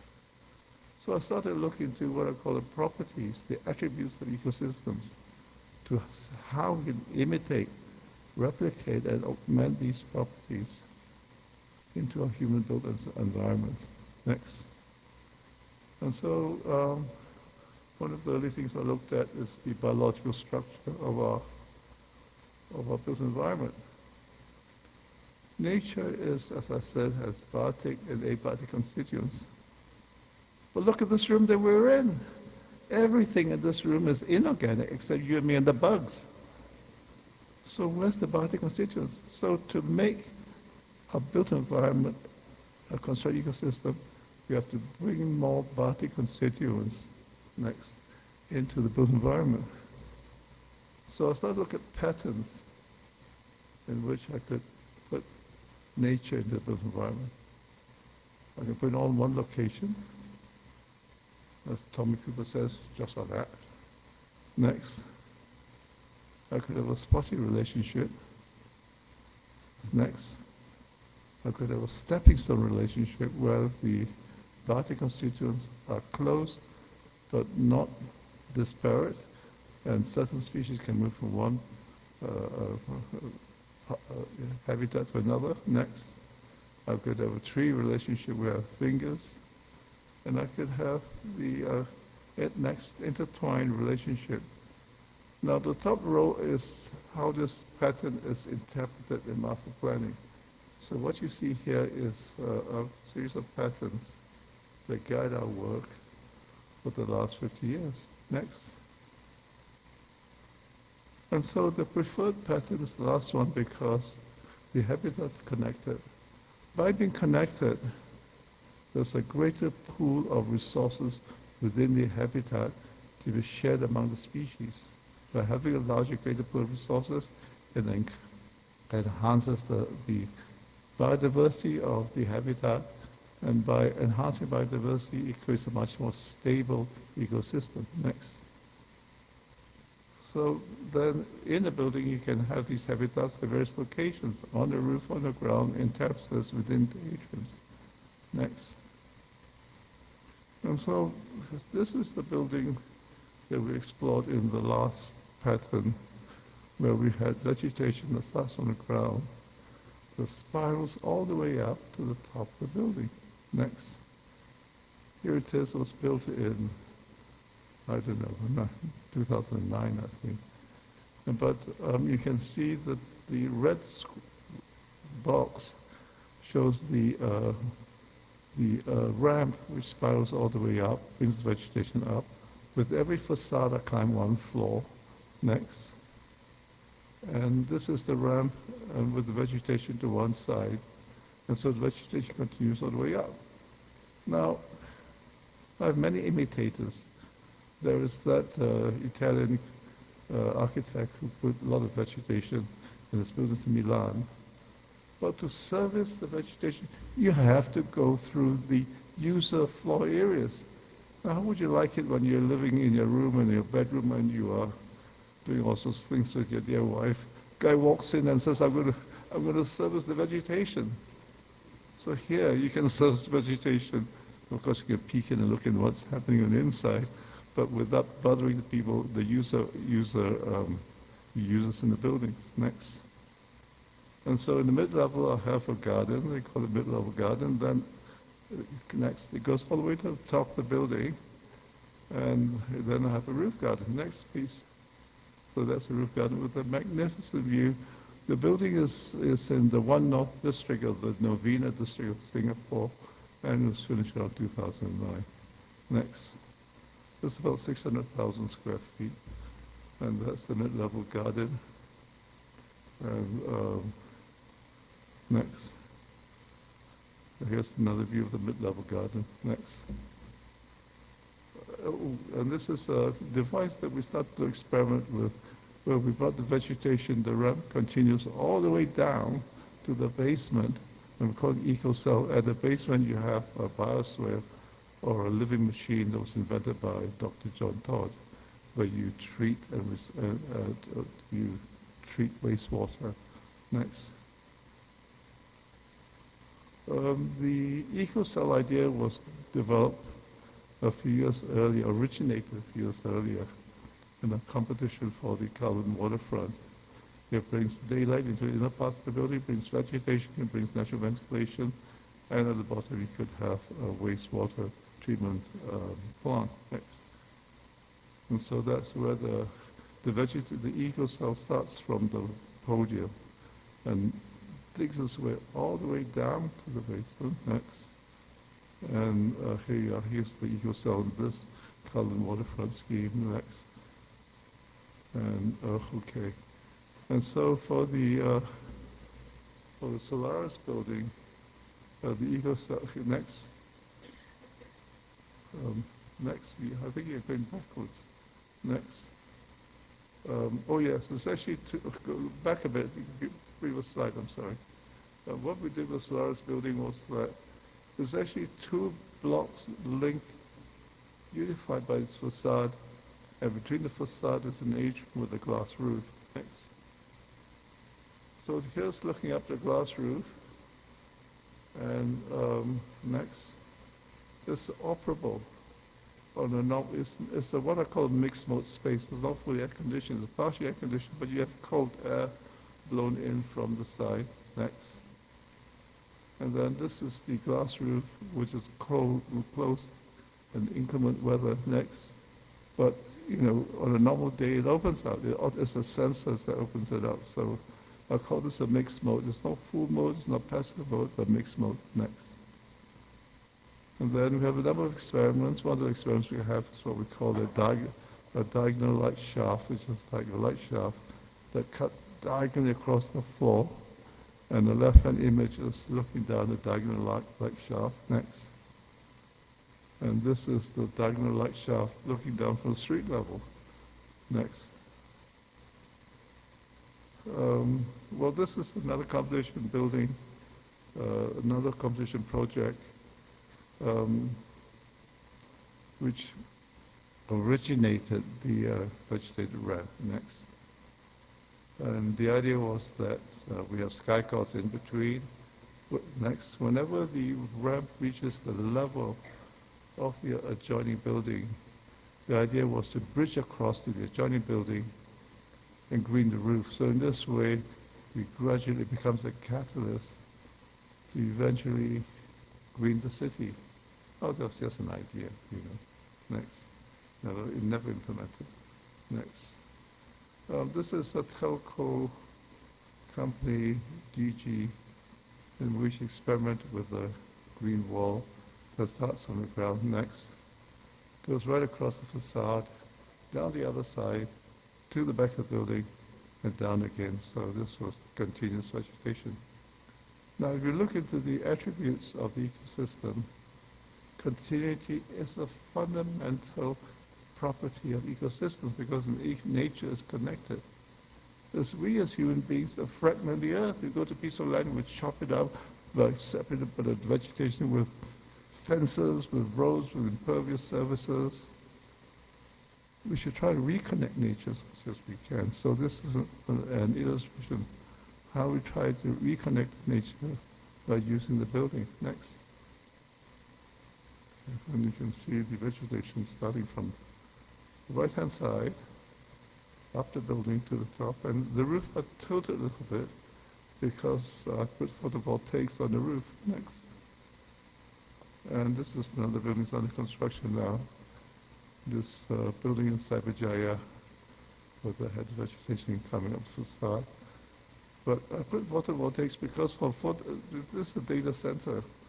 You could never get enough energy, renewable energy, to meet the energy needs of a data center, but I wanted to use renewable source of energy for its non-data center areas. And so in order to get adequate photovoltaics, we had to stick the photovoltaic roof, extend over the facade of the building. So that's why it's got this long canopy next. And so back to some earlier projects, the stepping stone relationship. Here's a project next that we did in 1992, where I had a series of sky courts next. Here's the sky court, which sky courts are actually areas of respite. So the people inside the building doesn't have to be in a stuffy interior all the time. When they want to have a puff, a cigarette, or they want to go out to have the the meal, the breakfast, they can go out to this space next. This is another building that we did in 1985, where we had a stepping stone relationship. The vegetation is linked, but not physically linked. It's linked by trellises. Okay, so you can see the trellis between the planted areas next. And so back to this sky courts. All these buildings were done in 1985, long before people put vegetation buildings next. People ask me why you put vegetation buildings. I say it's the idea that grows on you. Never mind, let's go over here. Okay, this was the Bastard building we did in 1985, where we put vegetation in the balconies. Next. So you can see the series of balconies. So around that time, we started to explore the idea of low passive mode, low energy building. And so this was one of the early precursors of the balcony skyscraper. The lift lobby is open to the has a wall that opens the outside. So you don't need to pressurize it, so it lowers the initial capital cost and operating cost. The staircases and the toilets are natural ventilation. Again, they're not in the central core of the building. Next.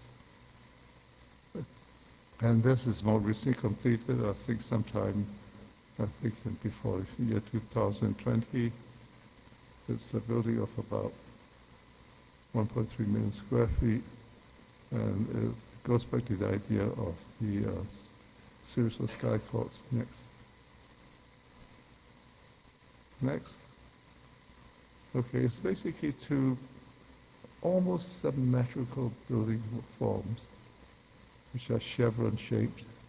But in between, I put a promenade, because a promenade is the access from the plaza, designed by the famous Malay architect. He just has to leads on to the Millennium Monument down by the waterfront, which is also done by us. Next.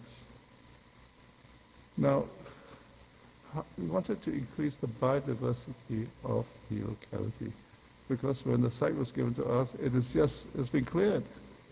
It's just brown soil. And so we started to do research on the species we want to bring back to the site. But the first thing to do when we design human-made ecosystems is to create habitats within the building. So you can see in the top axis the habitats at different locations in the development.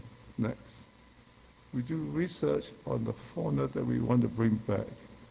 Now you must make sure the fauna is non-invasive, otherwise you have invasive fauna into the site. You could basically destroy the ecology of the location. So having identified the faunal species, the next is to identify the floral species next. If you stop messaging to your mummy, then you can listen to me. Oi! And so we identify floral species that would attract the fauna. Then we look at the interaction between the fauna species and the floral species with the habitats. and use that as a basis for designing the landscape architecture next. And so this is the promenade in between the two blocks. And we call this the biodiversity matrix approach. And we invented this jointly with our ecologists. And this one techniques we use. Now this is a medium-rise and a low-rise building. So the next is how do you implement this in the high-rise next. And so this is the promenade next. And then for the high-rise, I call this the tree of life pattern. There's basically a vertical spine with fingers that extend sideways next. This is a building which is in Changkat, Rajachulan, which is under construction, and it's about 15th, 16th floor now. You can see the vertical green wall that climbs up. And then what we did was that at selected parts of the building, next, we create sky courts with green areas, and these, again, areas of respite for the users. Now, people say to me, Kenya, you just do green buildings? I said, no. Green is just something that anybody can do. I put all these in my books. It's all freely given to everybody, and anybody can do green buildings. But what is the purpose of architecture? I was in Moscow 2 weeks ago, and the Russians were talking about, what is the aesthetic we should have for Moscow? Should it be deconstructivist, could it be heritage? And so when he came to me, I said, what do you think should be the aesthetics for buildings in Moscow? I said, never mind the aesthetics, never mind its identity. What is the purpose of architecture? It's to make people happy. If you do a building that makes people happy, your whole purpose in life as an architect is fulfilled. And so we wanted to create happy areas of people, which we called sky courts, that people can go out as a group, we go out as colleagues, have a meal there together next. And so we started to see what species we want to bring back to the high rise. So for the lower parts of the site, we bring back dragonflies and butterflies. And the middle part will be songbirds, and the upper part will be migratory birds. So we started looking into the fauna, the flora that will attract the fauna next. And so this was part of research we did for this project next. So to make people happy, we created a roof garden, a roof terrace with 4 pools. I don't think you find any condo in the world which has 4 pools. You have the lap pool, you have the family pool, you have the children's pool, and the jacuzzi pool next. So that's where the pools are. In addition, we have an amphitheater, we have a bar, we have a viewing food terrace. And so it becomes a real pleasure zone for the users of the building to enhance their well-being, enhance the quality of life, and to make them happy next. So at the same time, we're looking into next. Oh, you missed a slide. Back again. Back. Next. Next. I lost an image. Never mind. Now this is a master plan we did in the island of La Réunion, which is East Madagascar. Next. The idea was to have a spine that collects all the species along the waterfront and bring it in a series of fingers into the urban realm, so that it is a weaving relationship with like 2 clasped hands. I didn't show the attributes. One of the most important attributes that we must imitate and replicate is the provision of ecosystem services. Ecosystem services is a term that ecologists brought together in the year 2000 or so, of things that nature does without human intervention. Nature does photosynthesis to create energy. Nature purifies water. Nature increases biodiversity. And nature does a multitude of things without human intervention. So I started, well, that's a great thing. How do we imitate and replicate this in our built environment. Yes, technologically you could do artificial photosynthesis, you can purify water. Then I conclude that you can never do it at a scale that nature does it, and without, with natural sources of energy. And so, as I say, you can't beat them, join them. So the idea was to have a series of fingers so close to the urban areas that nature can provide ecosystem services cheek by jowl with the urban areas. Now you look at any city, London, Hyde Park is miles away from Shoreditch.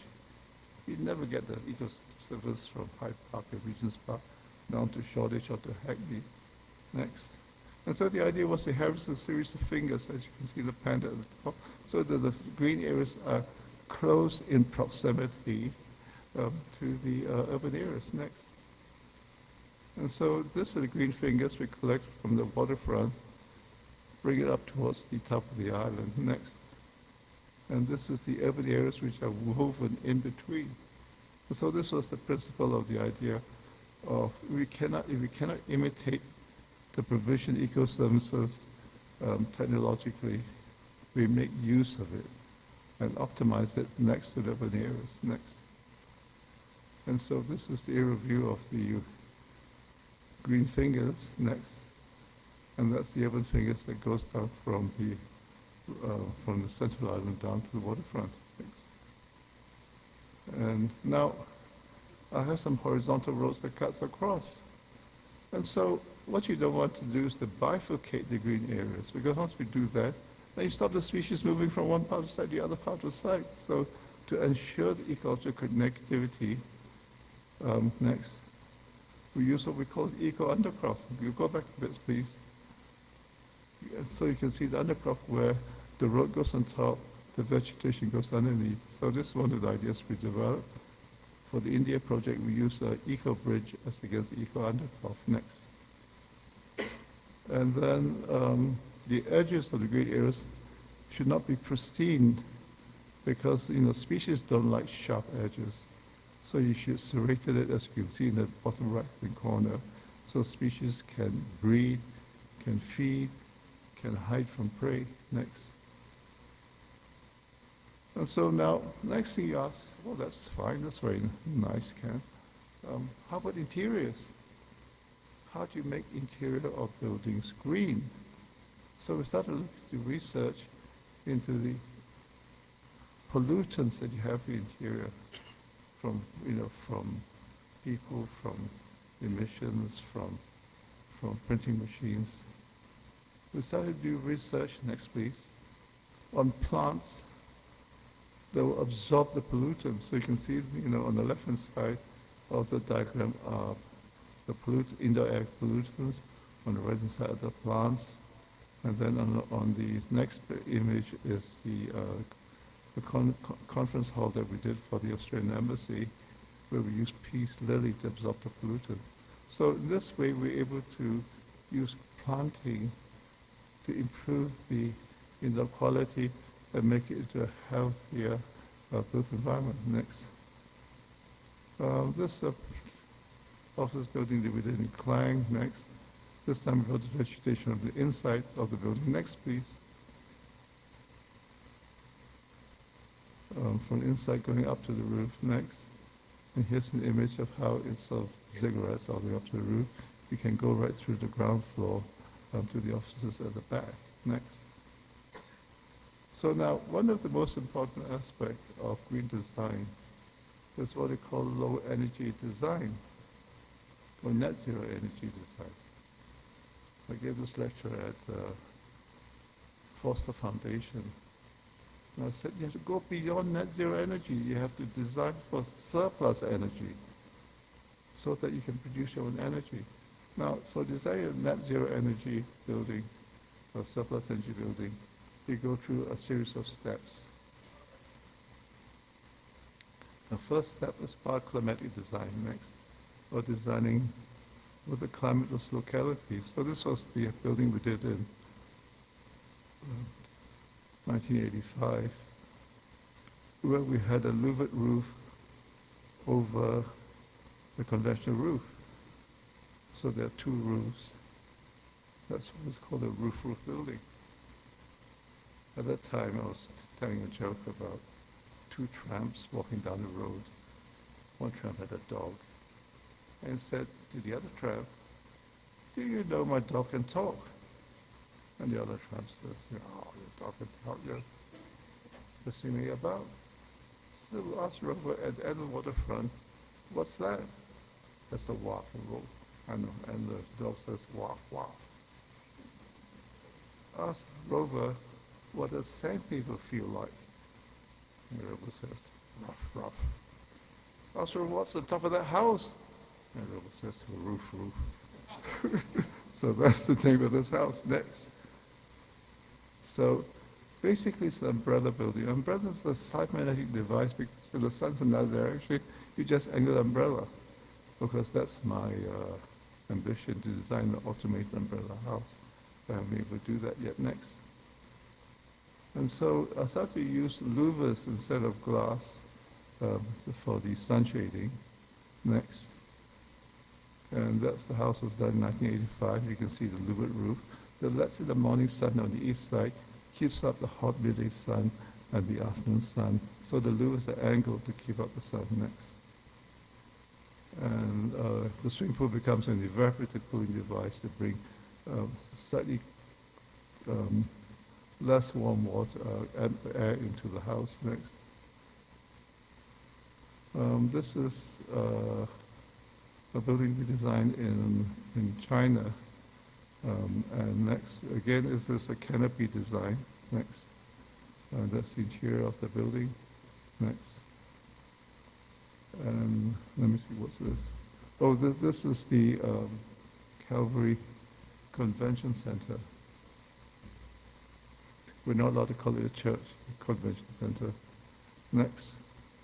But what we had is an operable roof. So when the pastor says, "Let there be light," the roof opens and you can see light. Next. And so this auditorium sits about 5,000. It hasn't got a no mezzanine level, so that people sit at the far end auditorium. When they come to be blessed, they can go right down to the rostrum and be blessed. But you can see the roof that opens on the top right. Next.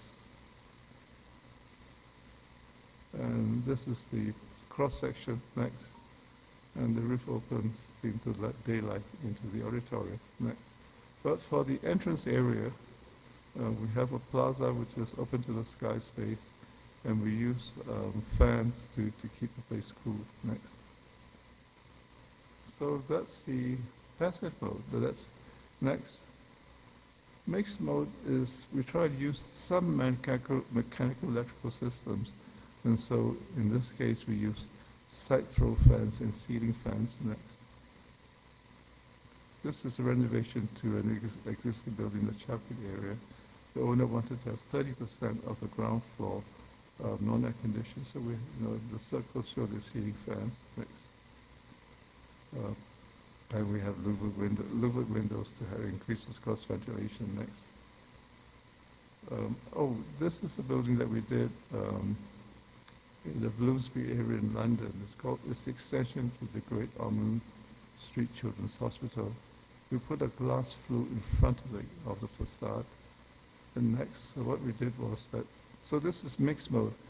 The last three floors are non-air conditioned. We have a valve at the bottom and a valve at the top through the natural buoyancy of the air in the temperate climate.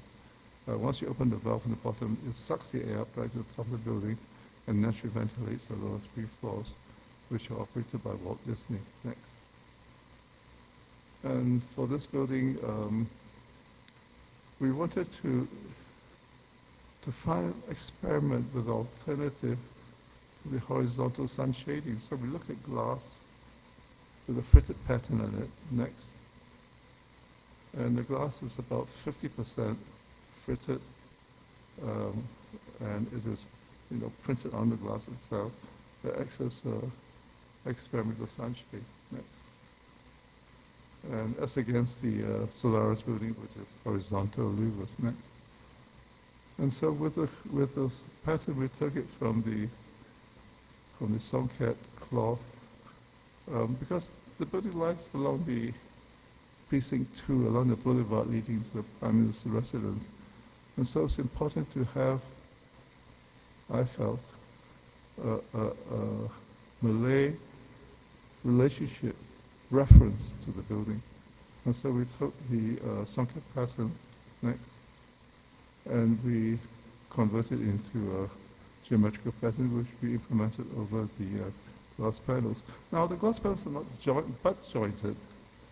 They're close to each other, but there's an air gap so the ventilation can flow through next. And so here it is, and this on the west side is angled a little bit, face the sun next. But in between the panel and the inner skin is an air gap where you could service the panels next. And then here's the air gap. And then next slide shows looking outside from the inside. Next. So you can look out, but not absolutely clear. Next. And that's the west side. So you can actually tell the orientation of the building by looking at the facade. Next. And here it is, next to the famous bridge. I think there were 5 bridges that Dr. M wanted for the Putra Design. This is next to one of the bridges next. And the at the bottom of the axis is the Millennium Monument next. And there you are, this axis from the plaza designed by Hijaz Kasturi, going all the way down to Millennium Monument next. That's the axis again, that's the plaza next. And that's the monument. The next monument is next to the, well, you can see at the time the Ministry of Finance buildings, which were designed by GDP next. Okay. When we were, as you know, in the Putra you get your projects by competition. So when we got the invitation to do the design of Millennium Monument, the client invited 3 architect firms and 3 artists to do the competition. And it wasn't a very large competition fee, and I said, by the time I get started, I've spent a fee already.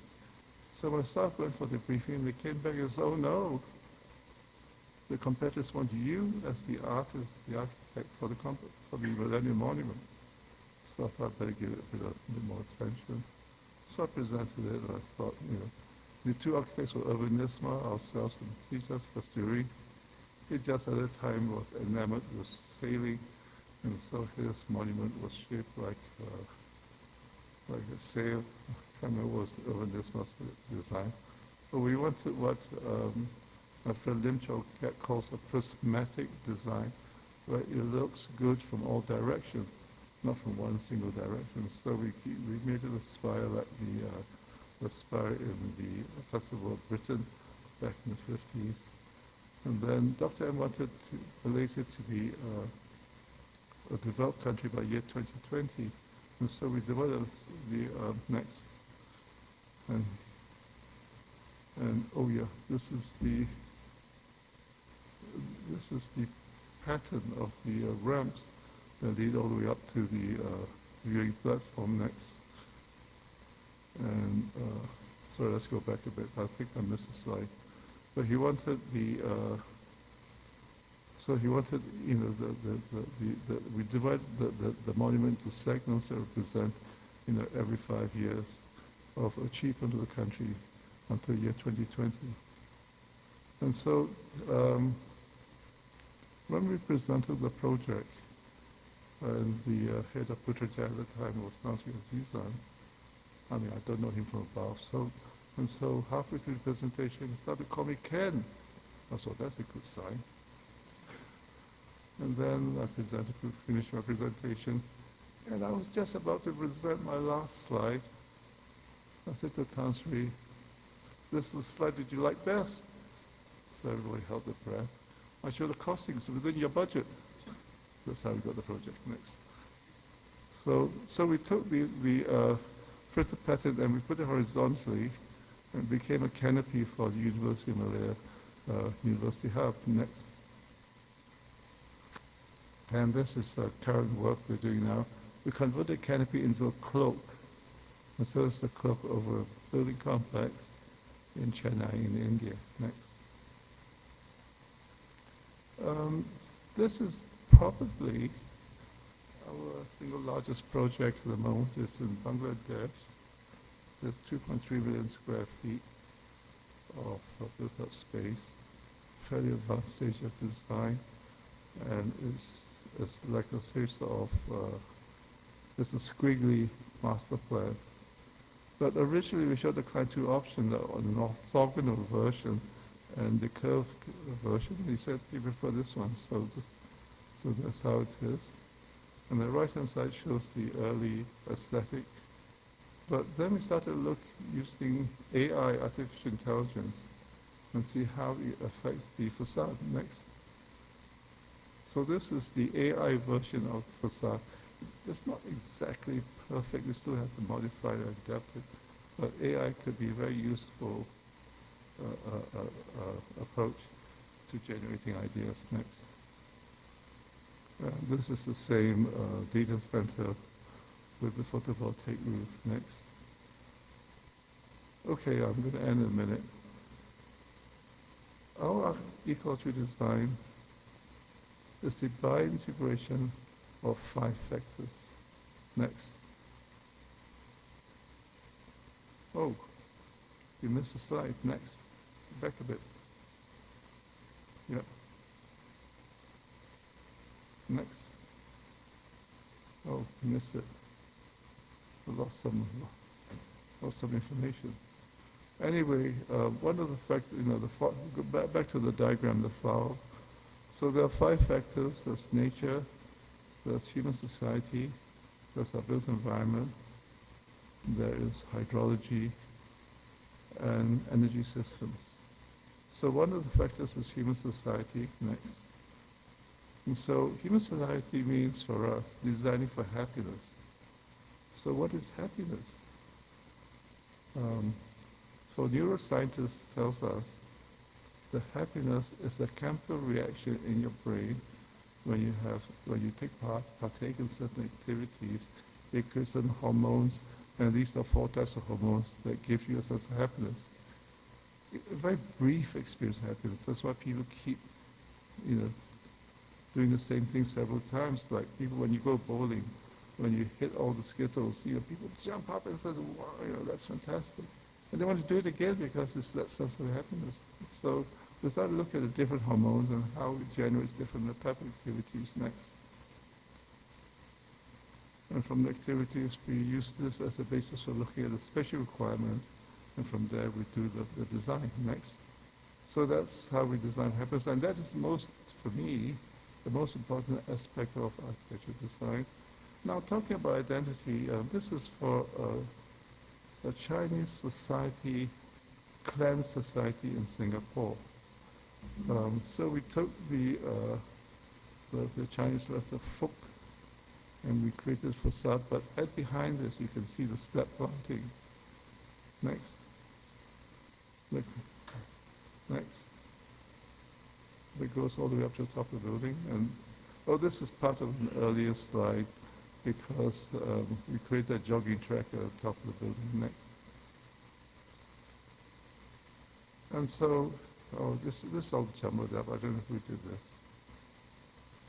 Ecological design starts with looking at nature. Next.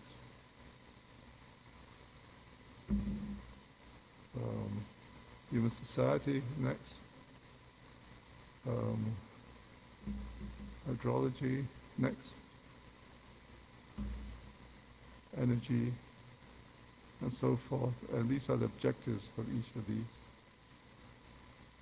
Next. And this is then the challenge of ecology design.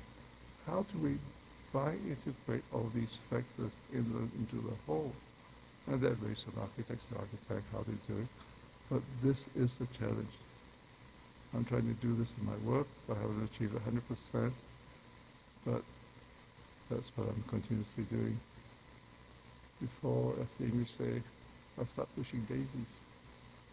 Next. Oh yes. Now, this is the thing that really intrigued Norman Foster. I said, look, there's no point doing green buildings alone if your infrastructure is not green.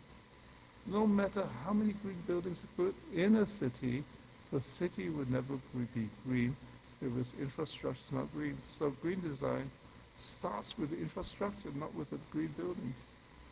And so this is diagram to explain that proposition. Next. Next. I don't know what happened. You've been messing about with my slides. Here it is. Next. Then everything depends on biointegration of what we make as human beings with nature. In many ways, it's similar to what doctors in the medical field do with prosthesis next. So with the prosthesis, you have the integration is systemic and physical. And so to achieve systemic integration is extremely difficult. And that is a challenge in ecological design. Next. And so that's the pattern again. That's the framework for ecological design. Next. So yeah, well, here's Kermit the Frog, who sings the song, which is my song. Next. It's not easy being green. Next. Thank you.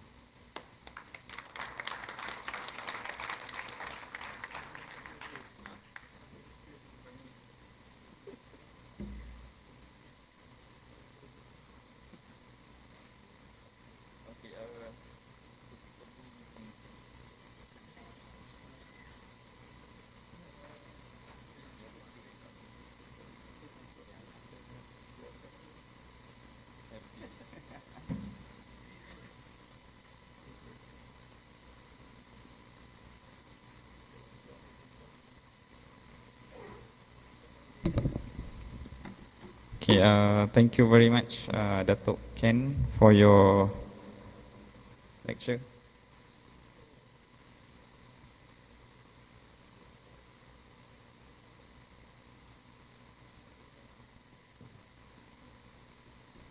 So I think in terms of when we talk about perpetuality, I think Dato Ken is the absolute embodiment of it. I think he's been carrying this whole message throughout his career. And green architecture is something that part of his identity, and it's also part of his work and what he's produced so far. And one key point which we could also take from here is whenever we create architecture, it's always to make people happy. Okay, so now we move to the Q&A session. So I would like to, so all the speakers are in front, so I'd like to open to the floor. Any questions?